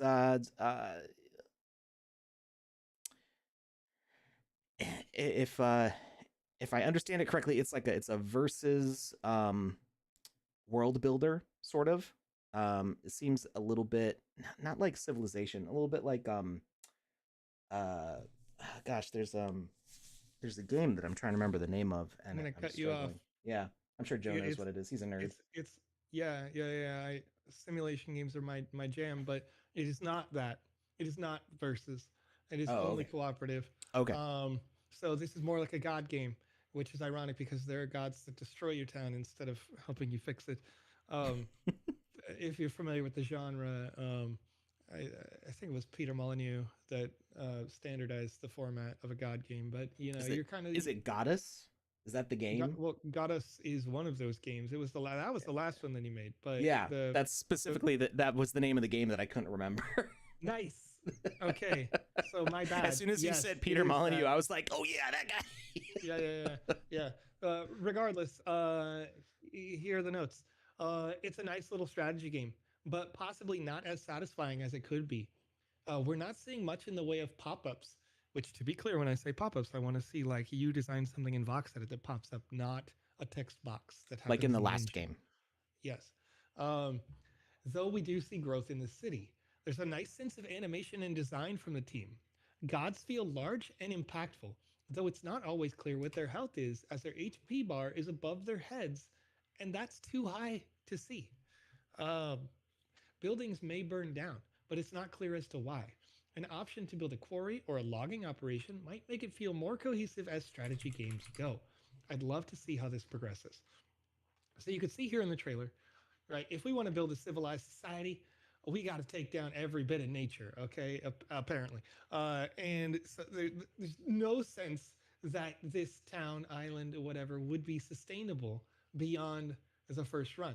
And that's actually indicated in the gameplay as you play through. So there's no like infinite gameplay mode.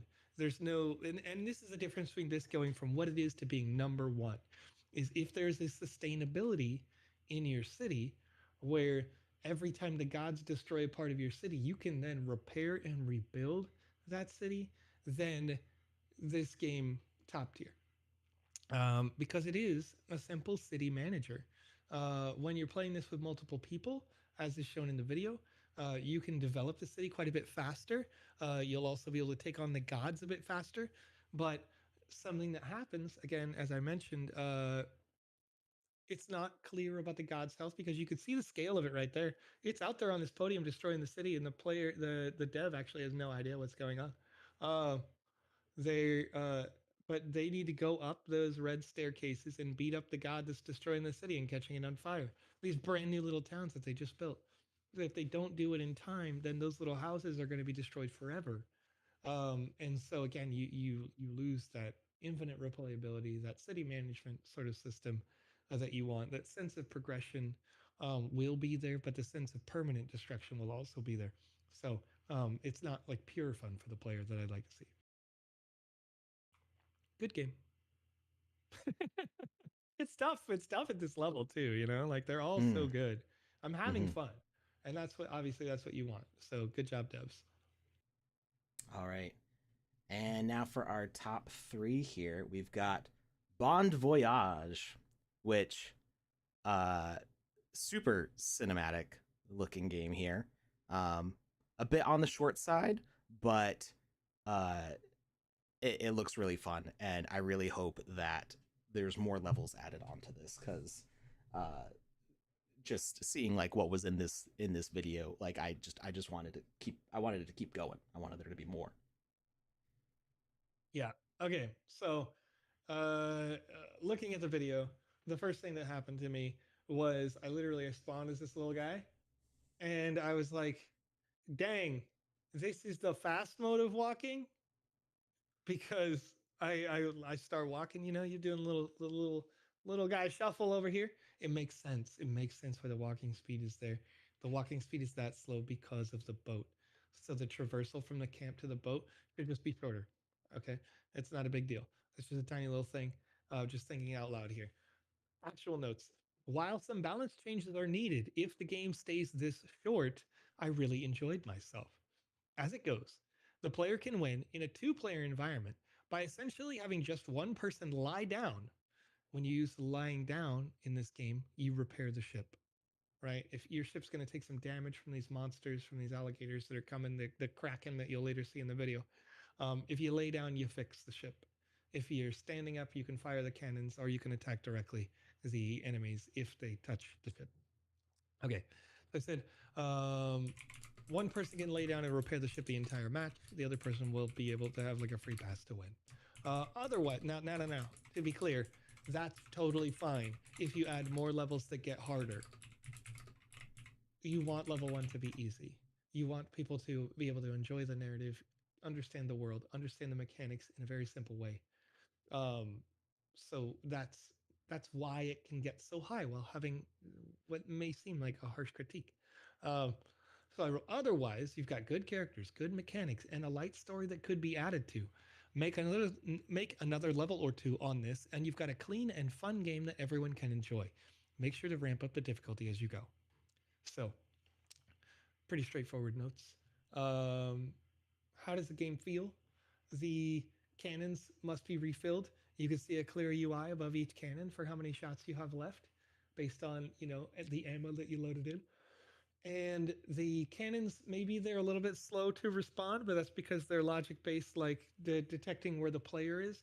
This is why it's important that the player was walking slow, because you need to have the finesse to be able to move that cannon. And you do get used to the idea of having to lead targets fairly quickly.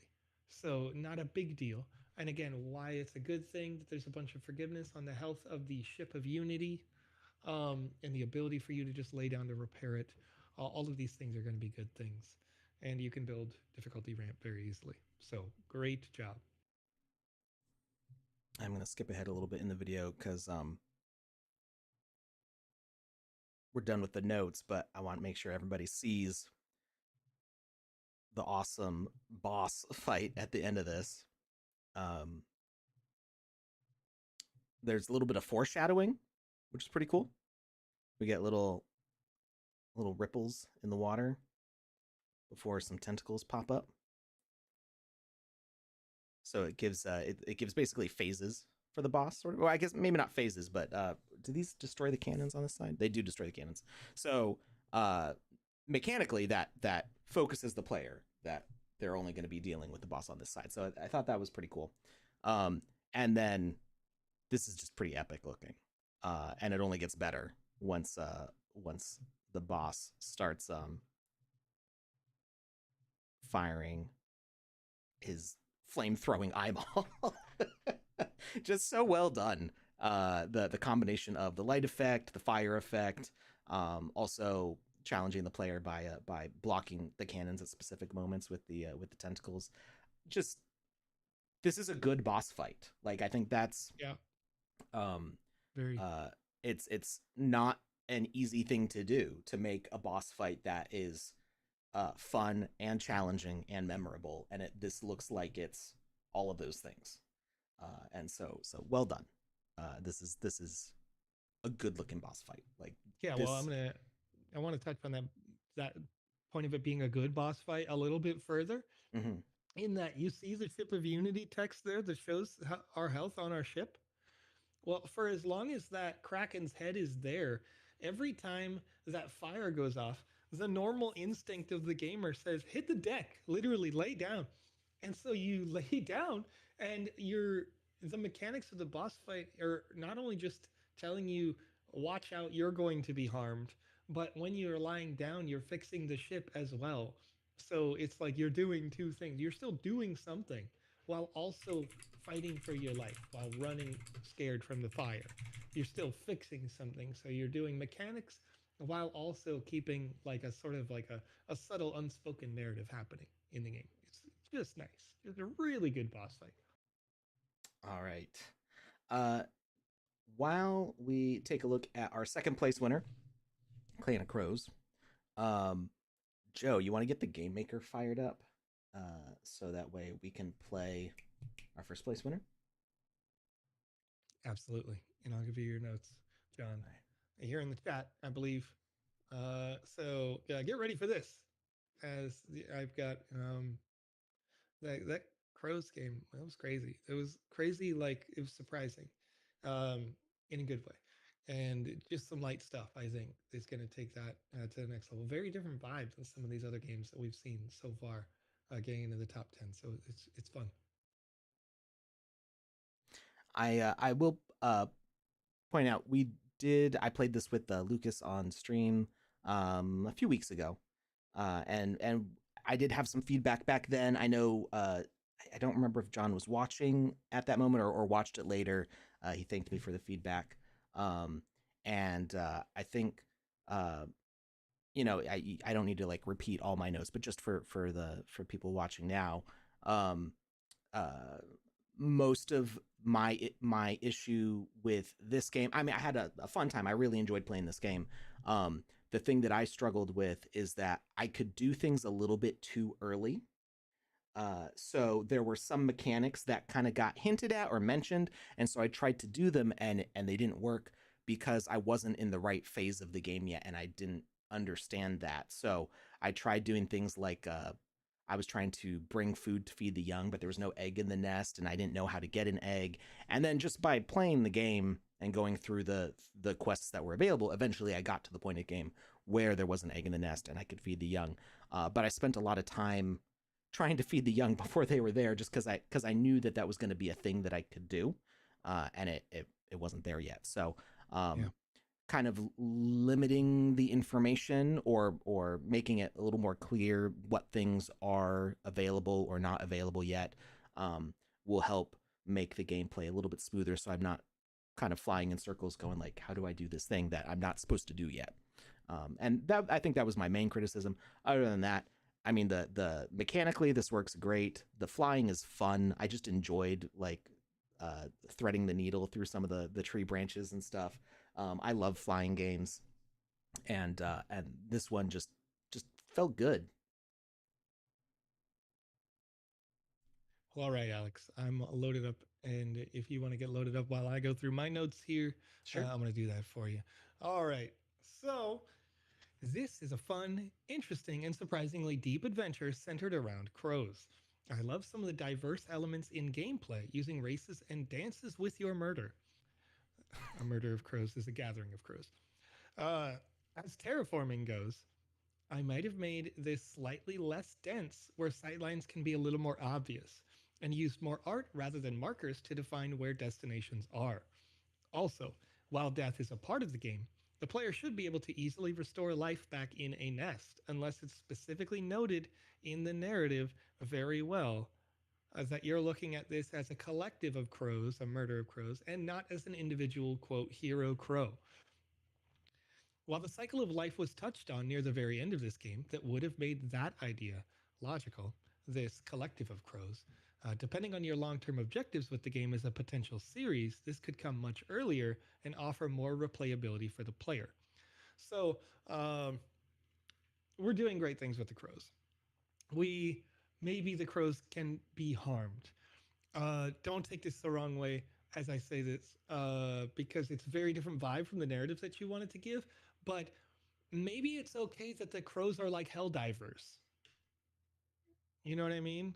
Have you played that game? Are you familiar with how that works in Helldivers? It's Like if we it's like you're you're not expendable. necessarily, yeah. You're not Master Yeah. Chief. You are a Your grunt health on is the a ground. resource. You know, Yeah. your crows are a resource. You are a collective of crows, Mm-hmm. and if something was to incidentally happen to the crow, that's very sad. Um, but the crows must continue to survive as crows, not as an individual crow. Mm-hmm. So that might change the vibe a little bit of what's going on, but I think that would help with what the story really is, and that is you're trying to help the clan of the crows, survive and thrive in And that nature. that could integrate. I mean, depending on what the John Crow wants to do with this, that could integrate nicely with the idea of raising the young. As long as you Yeah, keep on raising more young, your crow population increases. Every time you die as a crow, your population decreases. So maybe your ultimate goal um, in the game is to get your crow population up over 100 crows or whatever number, to be able to successfully take over this area and defeat the eagles or what have you. So um, if you made that part of the mechanic, the population growth of the crows, that could be an interesting thing, especially if I've been talking in the chat with people about save games in the sandbox, not being a thing yet, but uh, once we unlock that kind of thing, that could be a cool long term uh, project where you end up playing this game for 10-20 hours trying to get your population up over a certain level so that way you can reach an end game state. I think that would be really compelling. yeah, and I'm seeing John in the chat here, so they're receiving that feedback live. If you're watching on VOD, come join us for these game jams so you can get your feedback live and we can have a real discussion about it. But you're saying you never played the series Helldivers, right? So I didn't play the first one; I played the second one. Um, and in the very beginning, they hit you with the amusing things. The game's actually really funny. It's like Starship Troopers, I think is the name of the. Mm-hmm. Yeah, Heavily it's really inspired by Starship Troopers. yeah. So basically, you spawn in, and they're like, "You gotta go save democracy, and you're a hero, hero." And then, like in the first 5 seconds, something comes down from space, goes and just squishes, and then you like spawn out of a clone vat with your next Helldiver, and then like, "You're gonna go save democracy. You're a hero, hero," and you're like, "Oh, okay, I get it now." Like, I'm not really the hero, and that like in this case, like you're not really the crow, you're a crow. The collective is what matters. The goals are what matters. um in terms of like w- uh, hmm, how I would probably improve this game um, aesthetically is to there's a game on PlayStation 3, PlayStation 4. Just look up a YouTube video on this game. It's called Flower. The way that that game plays, it's a flight-based game, just like this. You're a flower petal wishing in the wind. And when you go over other flower petals, the collective of flower petals gets more voluminous, longer, and there are more of them. So potentially, if we were to be saving the crows and going to do a dance like this one right here, as you see, it's possible that maybe you go fly down over the crows and some other crows start to attach to your main crow and we take them back to the base and we increase our crow population that way. And you can have a few um, autonomously breeding crow groups that you want to unify the factions against the eagles. These are just, I'm just spitballing here, but things that allow the multitudinous factor of the crows to make sense are really could be useful or handy um, in this. And then you could build a narrative, whether it's going to be serious, whether it's going to be fun, whether it's going to be cutesy, or whether you're going to use these crows as fodder to fight off the eagle revolution, or the seagulls, as you mentioned. Seagulls are notoriously jerks, by the way, so make sure that you make them actually very rude. As somebody who lives like 20 minutes from the ocean, you don't mess with seagulls, friend. Like, just existing near where they have a nest, they'll be dive bombing you. It's torture. I think Alex has heard this story many times from me, but yeah. The funny thing is I I I don't have like any great love for seagulls. I like the sound of seagulls because I used to live in a beachside city. So like I was used to like walking outside and hearing the sound of seagulls, and I I enjoy that sound, but that's the only part of seagulls that I like, because otherwise they're Seagulls just are like aerial fine. rats. Like, They really are. They really are aerial rats, but also sometimes that can be fun. Like, I remember, like, I don't know, I was like 19 or something. I like drove into a Burger King. I'm eating a burger. I got like the biggest burger because I'm like, I'm really hungry. And then I eat half of it and I was like, this is a mistake. And I take the half of a burger and there's a seagull that's just like outside the car. He's just chilling. He's watching. He's like, what are you going to do with that burger, bro? And I like throw the half a burger out there, and the seagull just one bite, gulp. I'm like, dude, seagull, you're crazy. But anyway, what are you seagulls are gonna do pretty when you don't cool. have teeth? Like, I mean, yeah, but it's got like a really sharp beak tip. Like, I don't yeah, yeah. like, yeah. But notoriously jerks when it's like breeding season or whatever. Like, once they Or have a if you want to have baby a in a picnic on the nest, beach. you can't be like 1,000 miles within. You know what I mean? Like, or Yeah. if you're near, if you're in a parking lot that the seagull has established as part of its territory, no, you swoop, get away from my baby. I'm like, bro, I don't want to interact with that. Anyway, crows are great, by the way. I used to have like just a small whatever.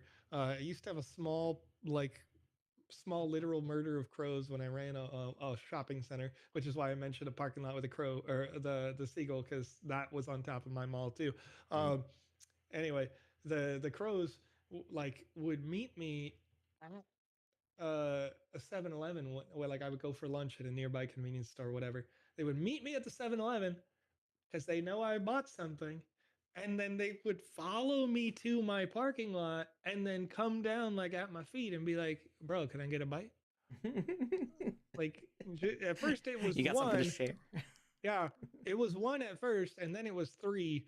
And it was just Oh me and no. my three This is crow why you don't homies field every wild single animals. day. I mean, As crows long are as it great. stopped at three, because then eventually you become like I mean, it could have you been know. like 50. Crows are smart. They're not going to attack. They'll be like, no, you're the food source. I It's don't bite the hand consistent. that feeds. Like, Yeah, they're smart. So yeah, lovely creatures. Anyway, Alex, we got a number one. hey, look at us. We're here in the maze of minds. All right, let's turn up this audio here. Got some music going on. Oh, we do have some music. Plucky strings going on. I don't think I've heard this song before. This is a vibe. This is a bop. All right. So, We've got Maze of Minds. Joe here has promised not to peek at my cards because that unfortunately is the difficulty here, in that you're going to be able to see my whole hand on stream, so I can't really play this against the stream. Or else. But I need to learn how to play this game because I haven't played this before. So I think talk to the dealers to learn the rules. Talk to the dealer to learn the side puzzle rule for a supporter. Oh. Okay. So, really quick. This I'm gonna explain the side puzzle for you. Really, it's Sudoku. The side puzzle is not the feature of this game, indicated obviously by the fact that it's called a side puzzle. But also, quite frankly, the side puzzle is not why you're going to log into this game. It's not why you're going to log into this game 30 times. The main game, you're going to play this over and over with somebody, like for a long time, a lot. Maze of Minds is a straightforward game. You have cards on your side. I'll have cards on my side. Half of the cards have a red back. Half of the cards have a black back. And they all have the numbers, 1 through 9, maybe 1 through 10. Can't remember. I think it's 1 through 9. They stay single digit numbers on them. If you play a card, I'm going to be able to see whether you played a red or a black card. That's it. And then I can play a card to counterplay your card. I can line up my cards however I want, so you don't know what number's in which spot, blah, blah, blah. And I'm trying to remember what cards you have played, because you're not going to win every hand. You're not going to win. It's always a high card situation, and you're just trying to ultimately get more points. Here's how it went with Panda. Okay? We tied. A lot. There's 9 cards. You shouldn't be tying, but almost every time we've come to a point where we go, well, they played a lot of high cards, they played a lot of low cards, they played a whatever, and then like the number 4 comes up, and it's just both of us go 4. That's a tie. That is possible, but again, the goal is to get the most high cards in the Maze of Minds. It's pretty straightforward. All right, so we're gonna. Should I talk to this person first? I just did the tutorial for you. Oh, but you can go ahead. I mean, you do you if you need it. Mind 80s always plays the first round, then turns alternate. When you play a card, only the dealer will see it. Player with the higher card wins the point for the round. You see the cards after the round. Nope, here's the tricky part. You only know the result, whether you won or lost. Your opponent card stays hidden even after the round ends. You need to use your wits to figure out. So it's like counting cards, kind of. Yeah. yeah. After 9 rounds, player with the most points wins. Yeah, it's exactly that. All right. Okay. So, open the doors, go on the left side. You can't go in the right side to do the bonus game unless you've opened the left side. So, to be clear.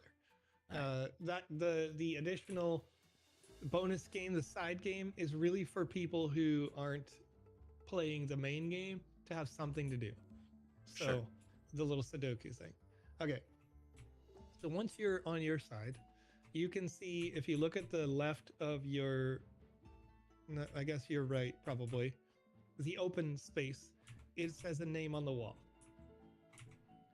And that's going to indicate, as they mentioned, 80s gets to go first. We have 1 minute to figure out where our cards. Oh, what happens if the minute goes up? Then the match starts. Oh, and then the other person can see what I'm moving around, because right now there's a wall between us. Yeah. Well, you can start a match without all the cards down.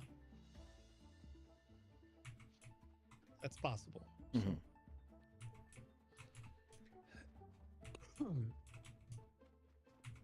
Sorry, big cough. So, does the card being black or red matter? Yes. Or is it just the number? It's gonna matter. Oh, it's black versus red. I have to pick a black card versus a red card? Nope. Yeah, I'll explain it when we get into the game a little bit here. All right. But you're gonna... Yeah. You'll understand it almost immediately once I place these cards.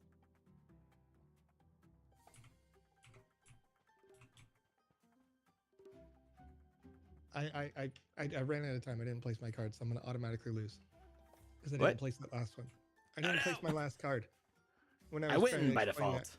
You will win. Okay. You had it's one your turn to left. pick. You didn't pick a card, so I get a free win. Oh, wait! I thought you meant lose the whole game, not the round. I'm gonna lose the whole game because I don't have this card here at all, and it despawned from the back, so I don't get to like place it now. It's too late. Okay. Nonetheless, you asked why the black cards matter, right? Mhm. I just played a black card. Look at all your black cards right now. You notice they're all even numbers. Okay. Yeah. So that's going to help you with the mind game. All right. I played a card. It's in the slot. I have... Now it's your turn. 15 seconds for you to pick a card. You know that I picked an odd number. Because it's red. I know you picked an odd number because it's red. 3 seconds until this combat will resolve. And we'll know. Okay. It's not a full... Boop. full Okay, hand. so you played a card that was higher than my number, so you won the point. I know you played a card that's higher than my number, so your remaining red cards are going to have to be lower than that number. Now you get to play the next card first. Okay. Yeah, we're going to do that.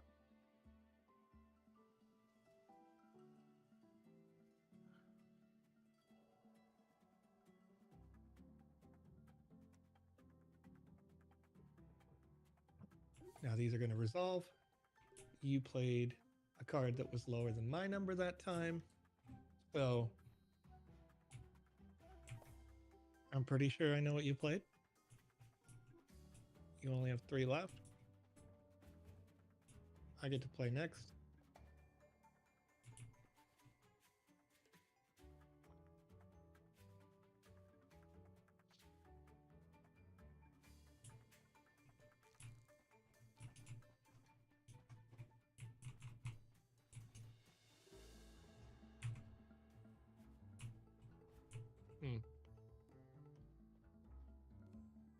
Panda telling me to pick a card in the chat, but I didn't see it till just now. All right. So I know you know that my number was higher than your number, whatever that number was. Your turn to pick.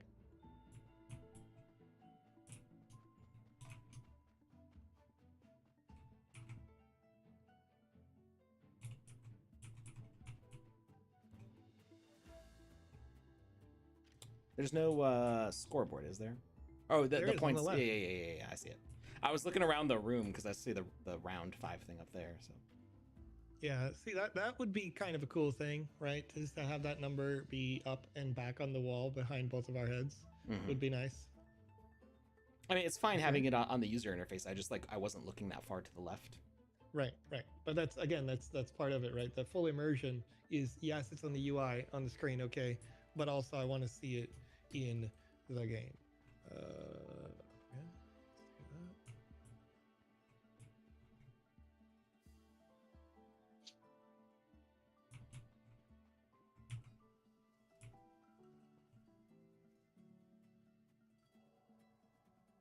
that. I win this one.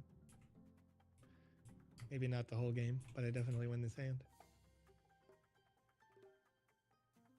Do. Got him. All right, you're up.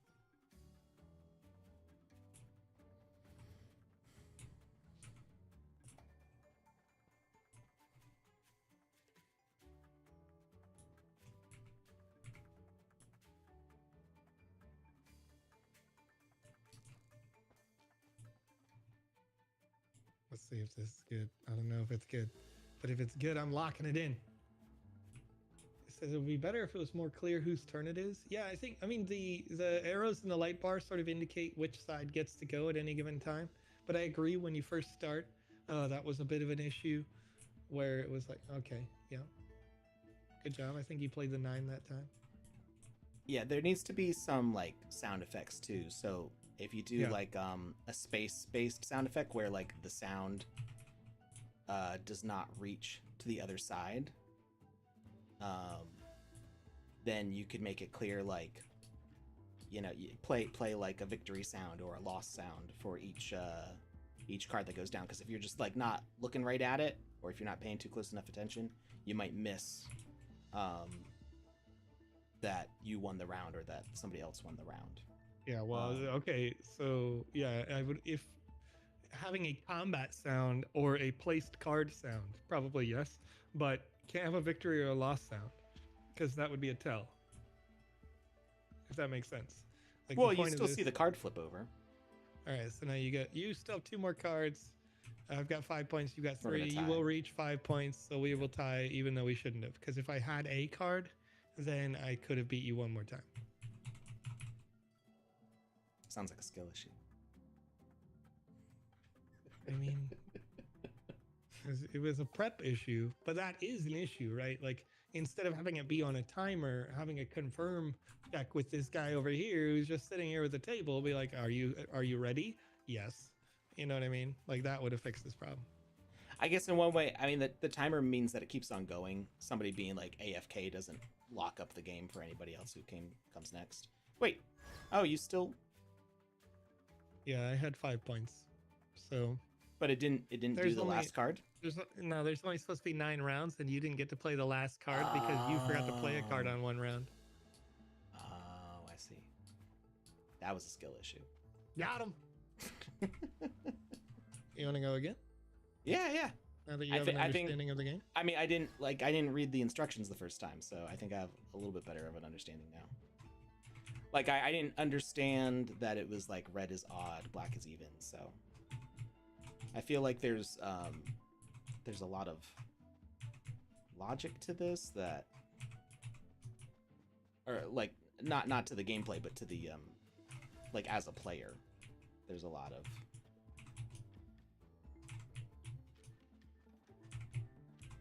skill to develop in like knowing how to do this.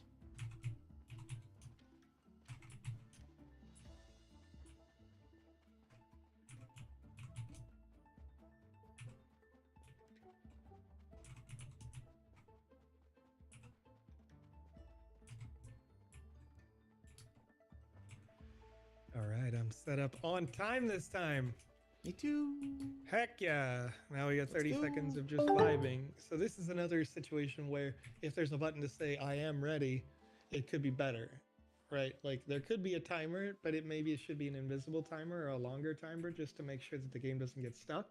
But an I am ready button would, you know, to override that timer could potentially be better. But yeah, so like a victory or loss sound, I mean, that you see which card gets knocked down. So you know if you won or lost the hand. Yeah, I guess that's true. I didn't think about that. But yeah, definitely some sound effects would make this much more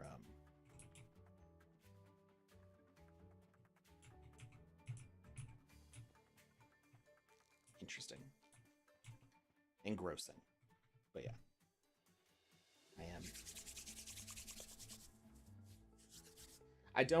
I wouldn't want a crowd event warning because that covers up so much of the middle of the screen. You might not see what's going on.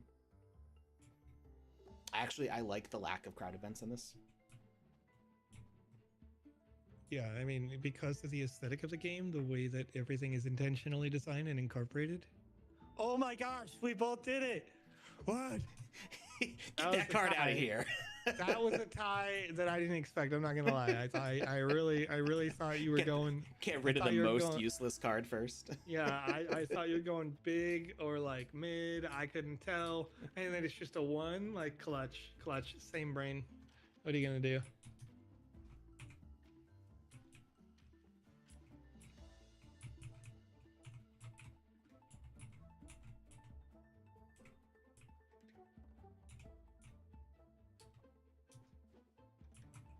We do have an ad break in 3 minutes, but this is a timer-based game, so we can't really stop.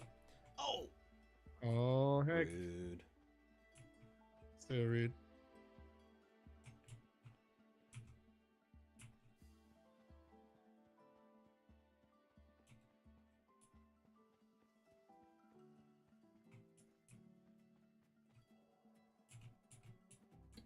I do wonder, since we have the exact same cards, Yeah. if this would be kind of a tic-tac-toe situation, if you figure out like a best order where you at minimum always make a draw at the end of the match. I don't think so, because like right now, I have a few things I can determine based on what you've played before, and if I'm really good at card counting, then I've got your number. I mean, because I know that you've played a 1, I know that you've either played a 4 or a 2. I know you just played probably a 5 or a 7. And I've got my remaining cards to counter whatever you got left. One of those things I know is a 9, so whenever you do decide to play that big card, I could basically just throw something away at it. Yeah. It matters.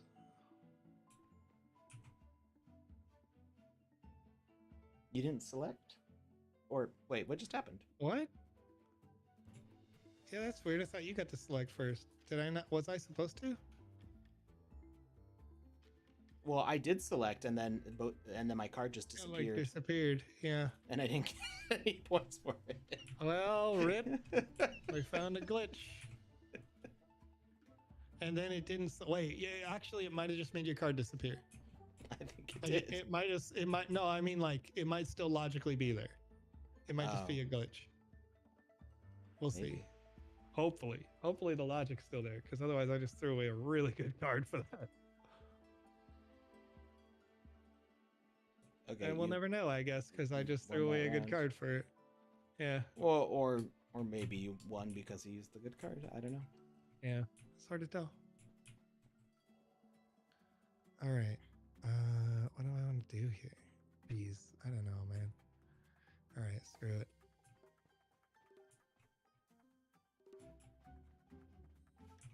Oh, jeez, Rick. See you later, Sir Alkin. I guess you can't change the places on the cards after you put them in. So when you put all the cards in, it can automatically make player ready. And if both sides are ready, you can start the game without waiting for a time. Hey, I finally won one. Yeah, you did. All right, what's next? What's next with you? 4 seconds.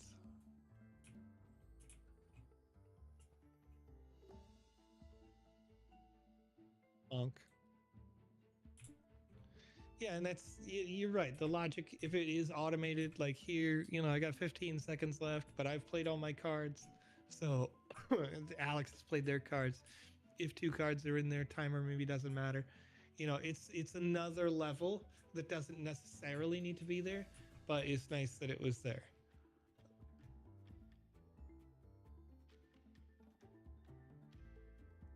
There's fear in my heart, Alex. There's a fear in my heart right now.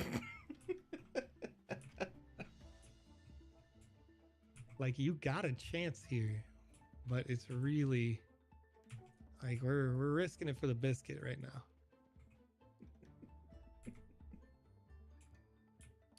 Meanwhile, I am not good with memorizing numbers at all.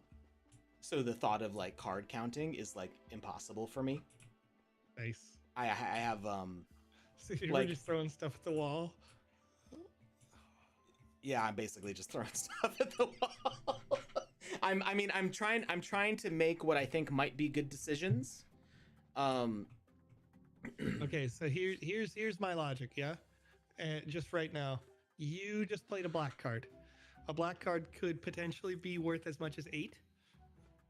So if I had a card that was higher than 8 or equals to 8, it would make sense to play it right now. I don't. But you have a red card that could be a 9. So the only thing that I can do here is play my highest card that isn't a 9 into this. Now you should know this black card that I have remaining can't be 9. So if you have a 9, you just guarantee to win this next one. Assuming that we actually played the round, but we didn't play the round. I would have tied. You would have tied if that was a 9, but you didn't play that one round earlier. I did though. I didn't miss any rounds, did I? I don't remember. We had to have missed one round because not only did you not get a turn, but I didn't get a turn. It slurped up my card. I would have had 5 points, so I feel like we just missed the timer, which is ironic. You want to go again? Yeah. I got to win at least once here. Oh, okay. All right, I got it.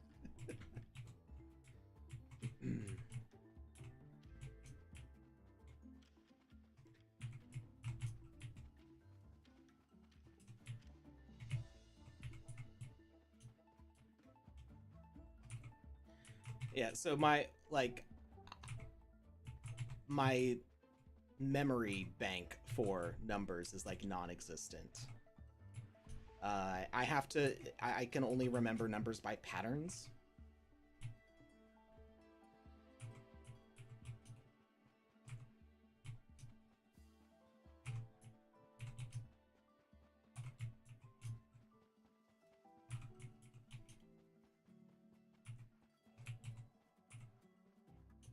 It was just one of those things that was always like really difficult for me. And, I'm getting into some real metagame business here, Alex. I'm not gonna lie. Like, this does feel like one of those games that you could play so often that if a person lined up their cards 1, 2, 3, 4, 5, 6, 7, 8, 9 on the sequence, eventually that would make sense to like mind freak somebody. You know what I mean? Where you'd be like, is it really number 3, or is it secretly a 9? I don't know. I think I enjoy this game very much. I think this is just a really simple thing that is done very well, and the aesthetic allows me to enjoy the mechanic. If that makes sense. All right, you're first, big dog.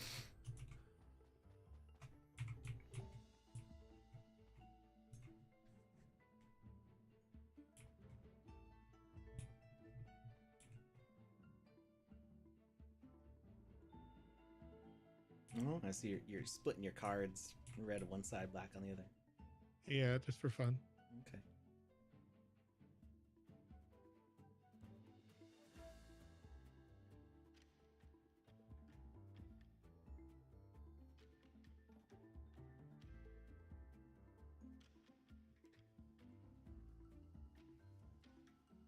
Well, that's interesting.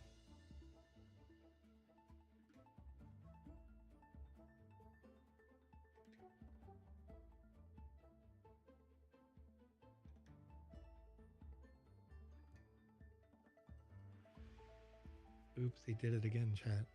Use the number 1 right away.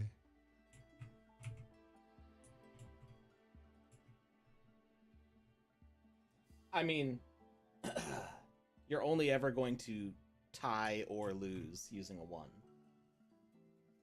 That's true. So you might as well get it out of the way. Totally disagree. You lined up your cards 1, 2, 3, 4, 5, 6, 7, 8, 9, didn't you? You should have seen the look I was giving the camera when you started saying Oh my god. Because I had already done it, and then you started talking about it. I'm like, was he looking at my screen? No. I have Restream up, but it literally is still showing the logging camp from that one game because the Restream bot thing is so dumb. Oh my gosh, though. It's so funny. Oh my, okay, all right. I'm laughing so hard, I don't even know if it was my turn or your turn. I might have just missed it. I think it was fine. Yeah. Oh no, you didn't go either. Yeah, because I was laughing too hard. Oh no. Okay, 15 seconds to pick a card. Jeez, that's funny. Well, heck, now I know. That's not fair to me. Like, all right, yeah.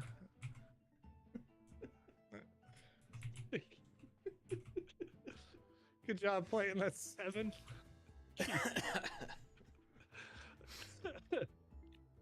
That's really funny. That is really, really, really funny. Oh my gosh.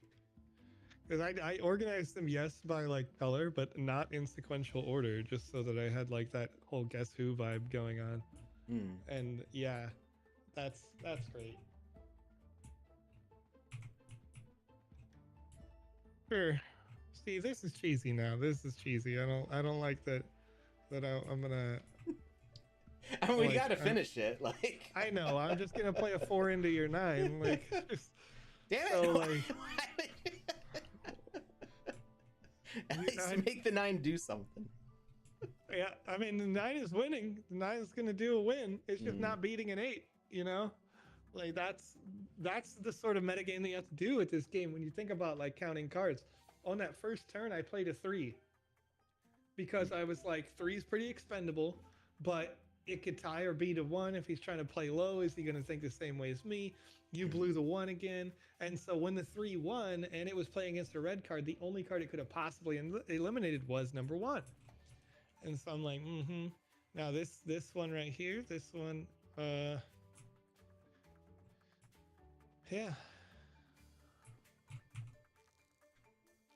Yep. I mean, you played the 6 into the 9. I just rolled the 9 out there because I knew you didn't have a 9, right? And like that's kind of that's the meta game. If I lost an 8 when you only had 1 red card, then it would have only been the 9 or something like that. You know, there's little things. There's little things. There's not much information you can go by, but when you start to piece it together.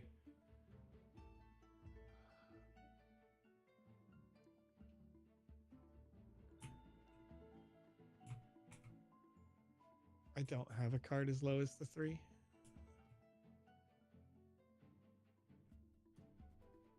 Boom, boom, boop, boop, boop, boop, boop.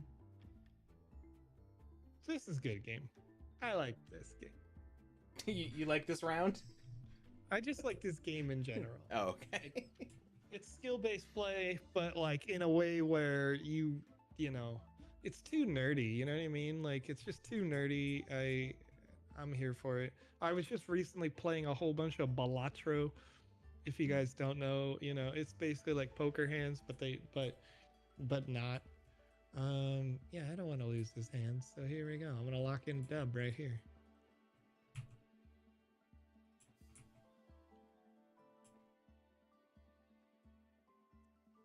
You're gonna need that card for next round. Oh, all right. That's a tie. This is a tie, chat. That's a tie. Yeah, there wasn't any way I was coming back from that. If you blew a low cost card, you would have. I mean, you wouldn't have because I still would have won this hand, and that gives me 5. But you could have won the next like card exchange with that 8. I mean, yeah. See, I don't care how close I am to winning. Yeah. I care if I'm winning.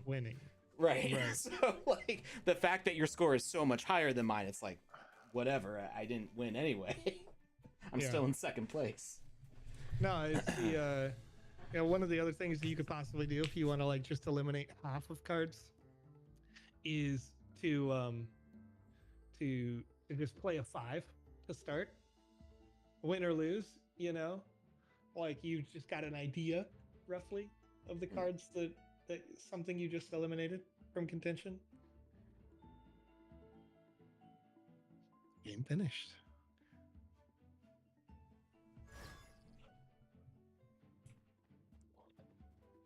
Yeah. So, I'm thinking if Panda wants to jump in on this action, then Panda can see all my cards. Panda's a cheater. Hacker.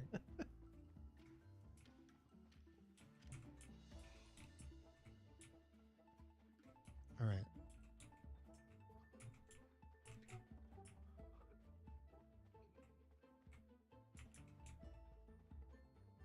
Oh, they're playing The Sims. Nice.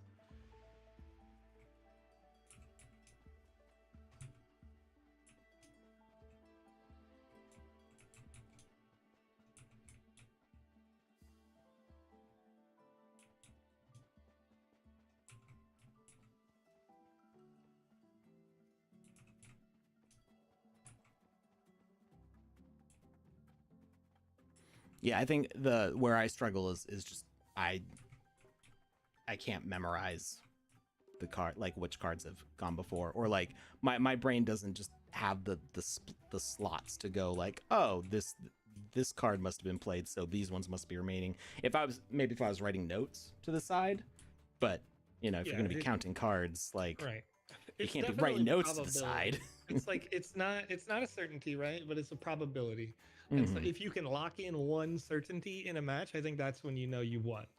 So that's the interesting thing about you playing number one every time to start to throw it away is that you now have created a certainty for me.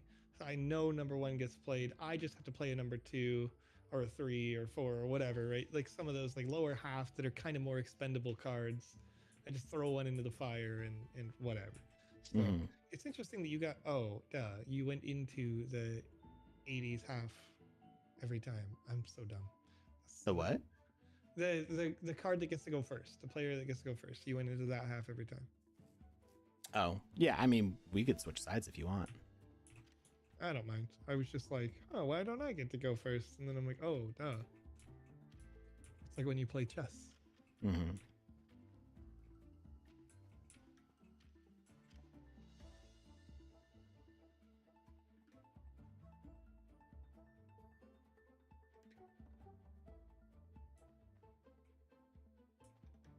Okay, so we created one certainty, but unfortunately, it's a certainty for both of us.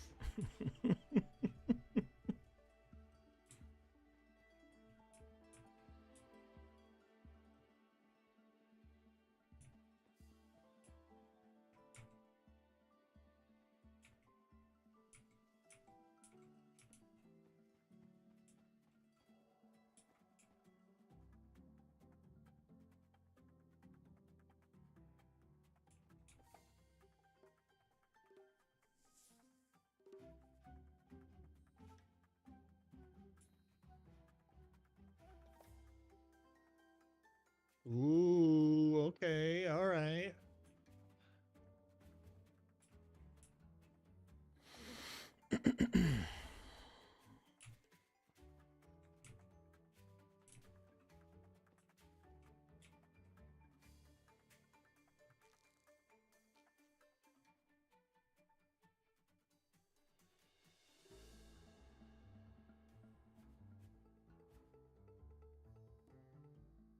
It's getting tense now. Oh, we're getting intense.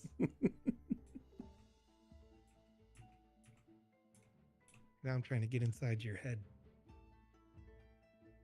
Man, I'm not even in there.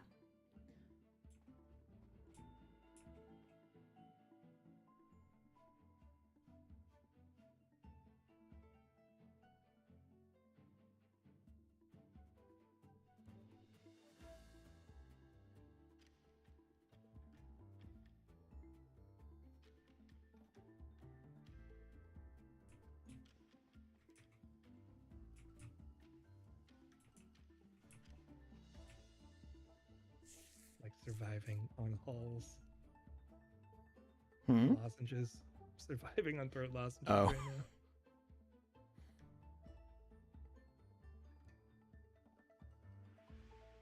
Okay.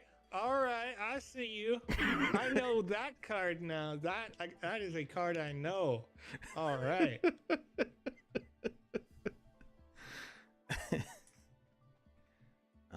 And now I don't know what to do. So. I mean, you're 3-0, bud. You're 3-0. You're killing it right now.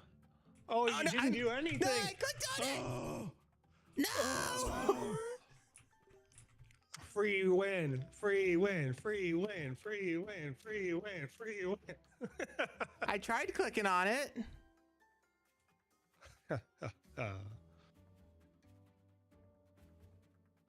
I was repeating back in my head what cards that I was sure you'd played and which ones I thought you had played. I can't remember that many numbers. Yeah. I mean that's and now I'm like I don't know what's left. Yep. Nice frazzle rocked.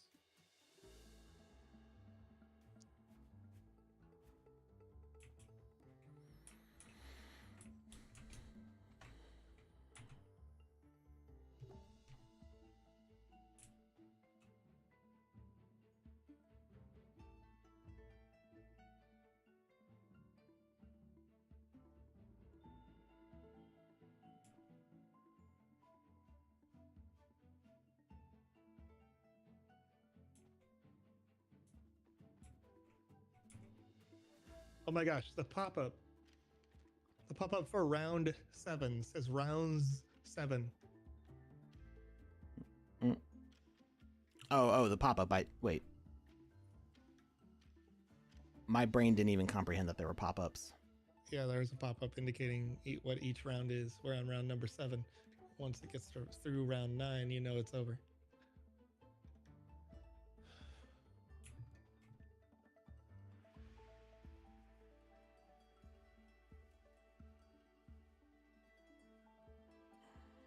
Okay.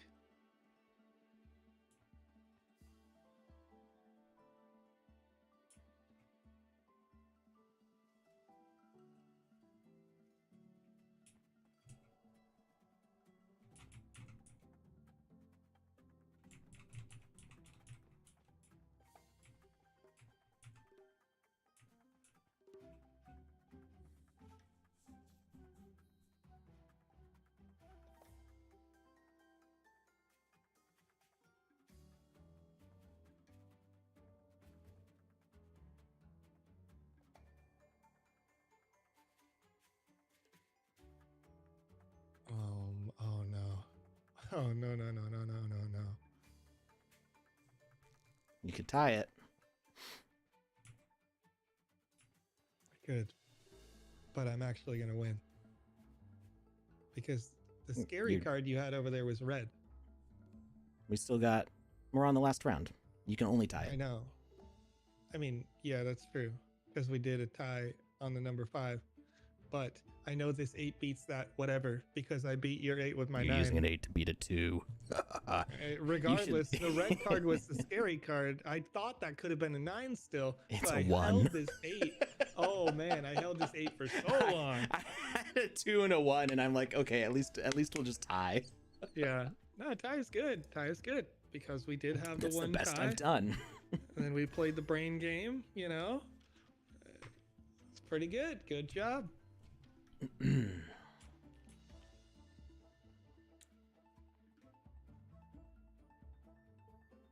Wait, this isn't a score, is it? This is just an example? Oh, yeah. Okay. That's showing you winning Did and you want losing. to switch sides?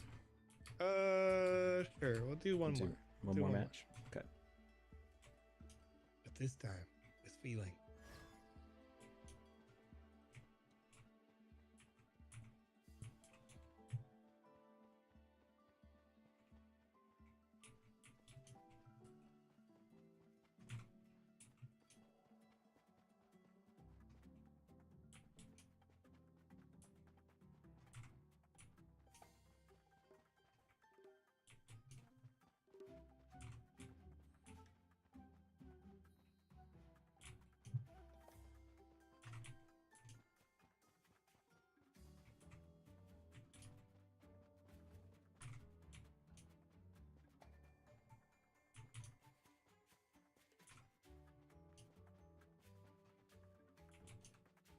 All right.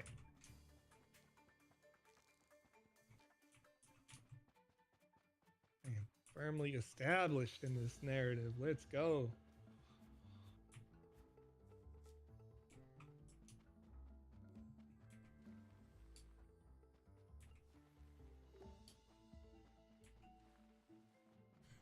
Byverson trying to make it as cruel as possible. It's always nice to see the overall score, so if you're winning, it demoralizes your opponent. Well, Joe's won twice. We tied once. Always nice to see My morals can't get any overall lower. score. Your morals? Your morals? Yeah, I'm demoralized. Gosh, dang it. He's like, I'm actually a terrible person.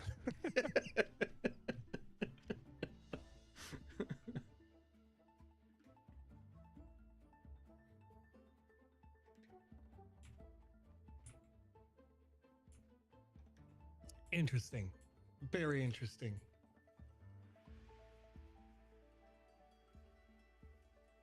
See what just happened. What do you mean, There. what just happened? Okay, so what just happened is interesting because you kept the 1 and you kept the 5. So now I know something. I kept Like, the that's- 1 and the 5. Wait, what, you looking at my cards? No, you have 5 red cards. Those are all odd numbers, yes? Yeah. Okay, so the card you just played must have had to be higher than my card. And you know I played an odd card. Mm-hmm. So here, whatever you're playing, just trying to suss out the deck, you know what I mean? Trying to figure this out. Okay.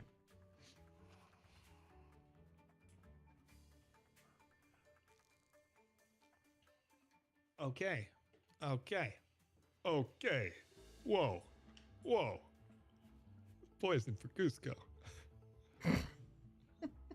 Cusco's poison.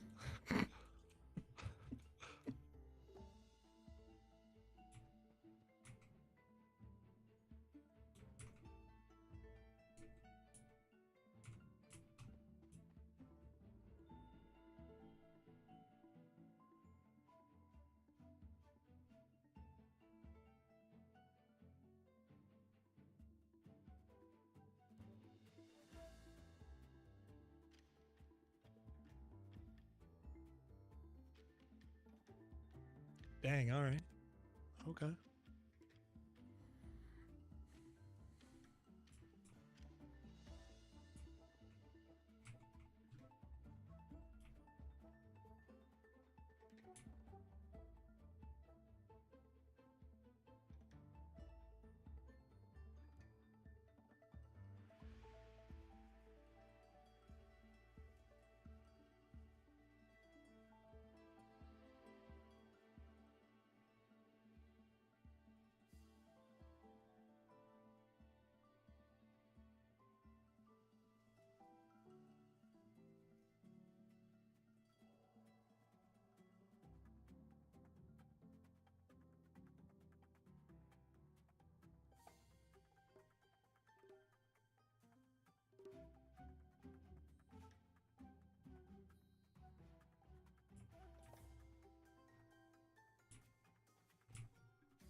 Hey, Nancy Lil. One of the devs of this game. Yeah, it's great. It's a lot of fun. Uh-oh. Whoa, what was that? What was that little noise you made there? I wasn't sure if I was gonna come out on top of that one or not.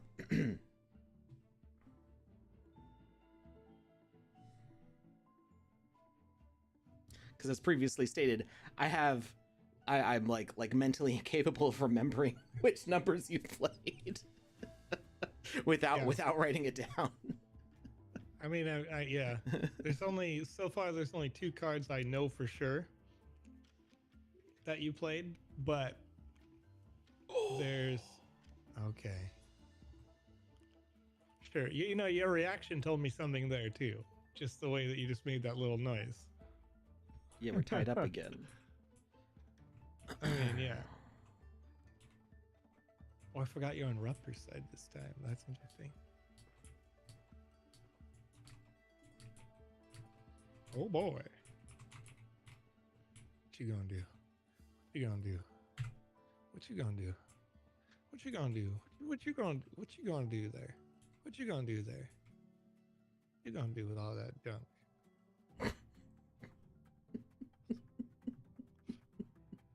No! But also that tells me something. Dang, that's crazy. Gotta play a card, boss man.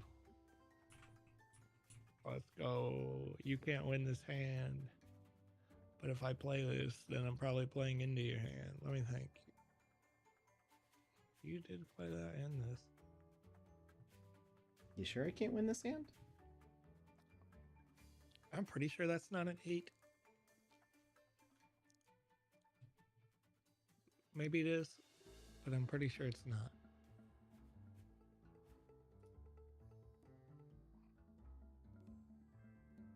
Damn, it was.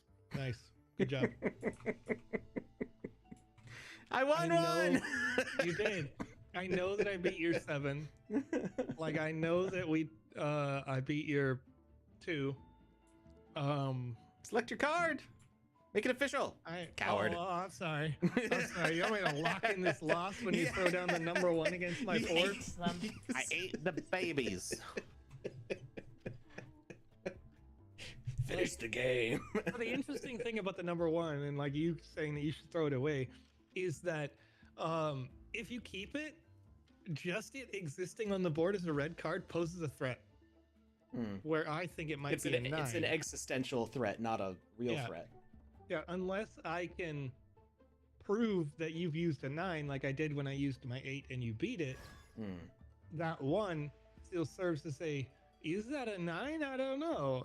Like, should I be playing? Like there was a moment where I thought, should I play a black card at all? Because I knew you still had 9 somewhere. And so if I played that 8 as a black card or any black card, I know it's beatable. So that's part of the interesting dynamics of this game. That again, it's all card counting, yes, but you had me that time for sure. So really nice. My strategy going in there was not playing the 5 first, because you'd already talked about playing the 5 first, and I figured if you played a red card, there was a high chance that it would be a 5. Yeah, and that I should play a 6. I almost played a 6. I played a 6 to go over it. Yeah. And then I wanted to kind of save my big cards for the end, so when we were tied, I would play bigger cards, but if I was winning, I would play lower cards, because I could afford to lose the point. Right. And so I ended up with I know I had 8 and 9 and 1 at the end. I might have had 7, 8, 9 and 1 towards the end there. But 1 was my very last card. So I did keep that as the existential threat, but it did definitely the technique feels different being on the other side. If you're not, when you're in the starting position, I mean, it alternates who goes first, but even getting that first point up at the beginning is like just that little boost where it's like in tic-tac-toe, you play, if you play first, that lets you pick the center spot and have a better chance at winning if the other person makes a bad decision. Right. But yeah, this game is very hard for me. Yeah, so the without writing notes to the side, because I did it unassisted all in my head. John Crow is asking in the chat, what is the significance of coloring the odd and even cards? And the significance of coloring them is that you can use that as one of the tools of your logic to know what cards the other person has. So there was a moment, second round, that Alex and I played, where Alex had mentioned like he likes to play number 1 first to just throw it away. So I played the number 3, and he played a red card, meaning the only card a number 3 can beat is a 1. The only red card. The only red card that could have been beaten. Yeah. So when Alex's card flopped, losing, I knew he played a 1. I played a 3, which is a relatively expendable card, but Alex could only guess I played either a 3, a 5, a 7, or a 9 on that card, where I knew he played a 1. And so that gives me the advantage of going, the 1 doesn't exist. So a 1's best purpose is either being that existential threat of, is it a 9, or playing it against someone's 9, where you go like, you wasted your best card on this trash, right? And so there's value in knowing the colors of the cards, only to give you like that, you go, okay, half of the cards have now been eliminated mentally, so I know, like if every single black card has been played and you're still holding a number 9, then you're either using it to try to tie against a number 9, or you've wasted that 9, because you could have beat everything they have left with a 7, if that makes sense. Like, it's also there's the my first point in this last match, I got because Joe played a red card. So like, because I knew Joe had already talked about liking to split down the middle at the start of the round, I thought there was a good chance he's going to keep doing that. And when he played a red card, I knew that if I played the 5, we would tie. But but by going up to 6, like seeing that he had played a red card helped enforce to me that he probably had played the 5 first. So I knew that. It also means that you know if you're going to tie or not, or what if there's a chance of tying. You only have a chance of tying if you use the same color. So if you want to make changes in the score, better or worse, you can kind of force yourself to not use the same color cards. Be like, I'm going to make a decisive decision, either win or lose. I'm going to make the score change.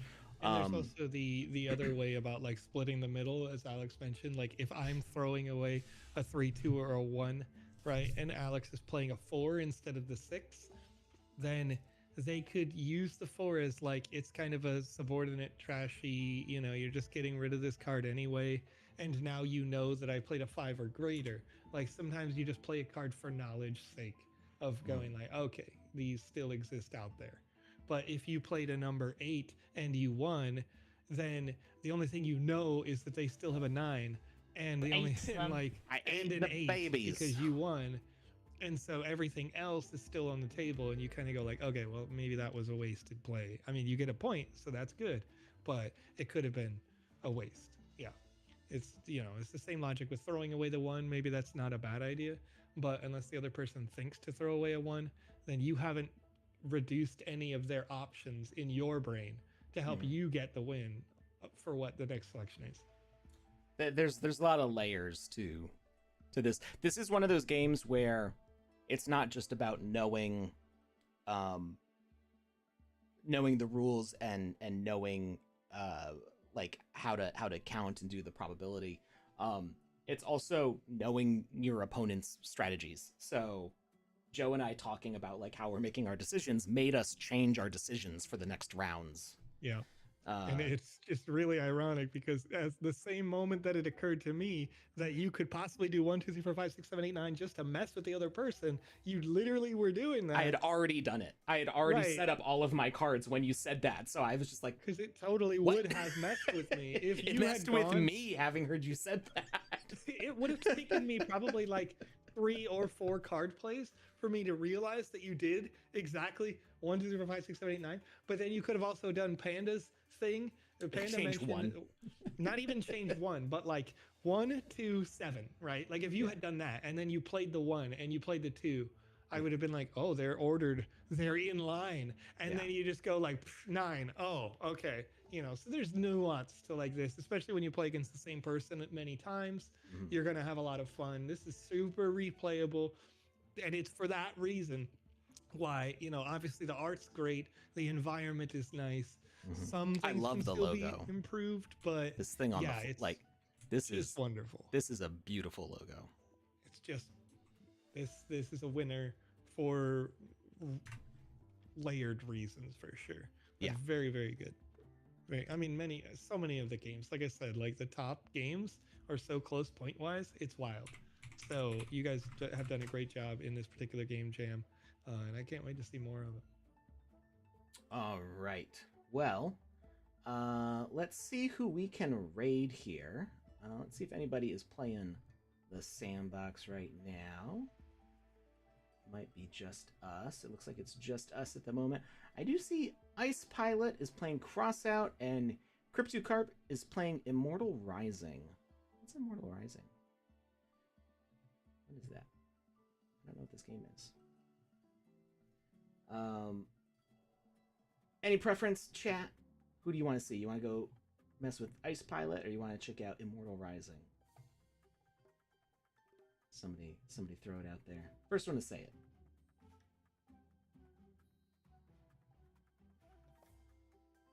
Dun dun. Nobody's saying. Nobody's saying. Nobody wants to go. Can't believe. Mess with ice. All right, Panda Pops. All Mess with Ice right. Pilot. So we're gonna raid Ice Pilot. If I can spell his name right. All right. Huh? What's happening? Apparently, Ice Pilot's been watching, lurking in the chat. All right. Well, go have fun with Ice Pilot. I will see you back on Wednesday, where maybe we're gonna get leaderboards working the rest of the way. We're gonna experiment with it some more. Have a great weekend, everybody. We'll see you next time. Bye.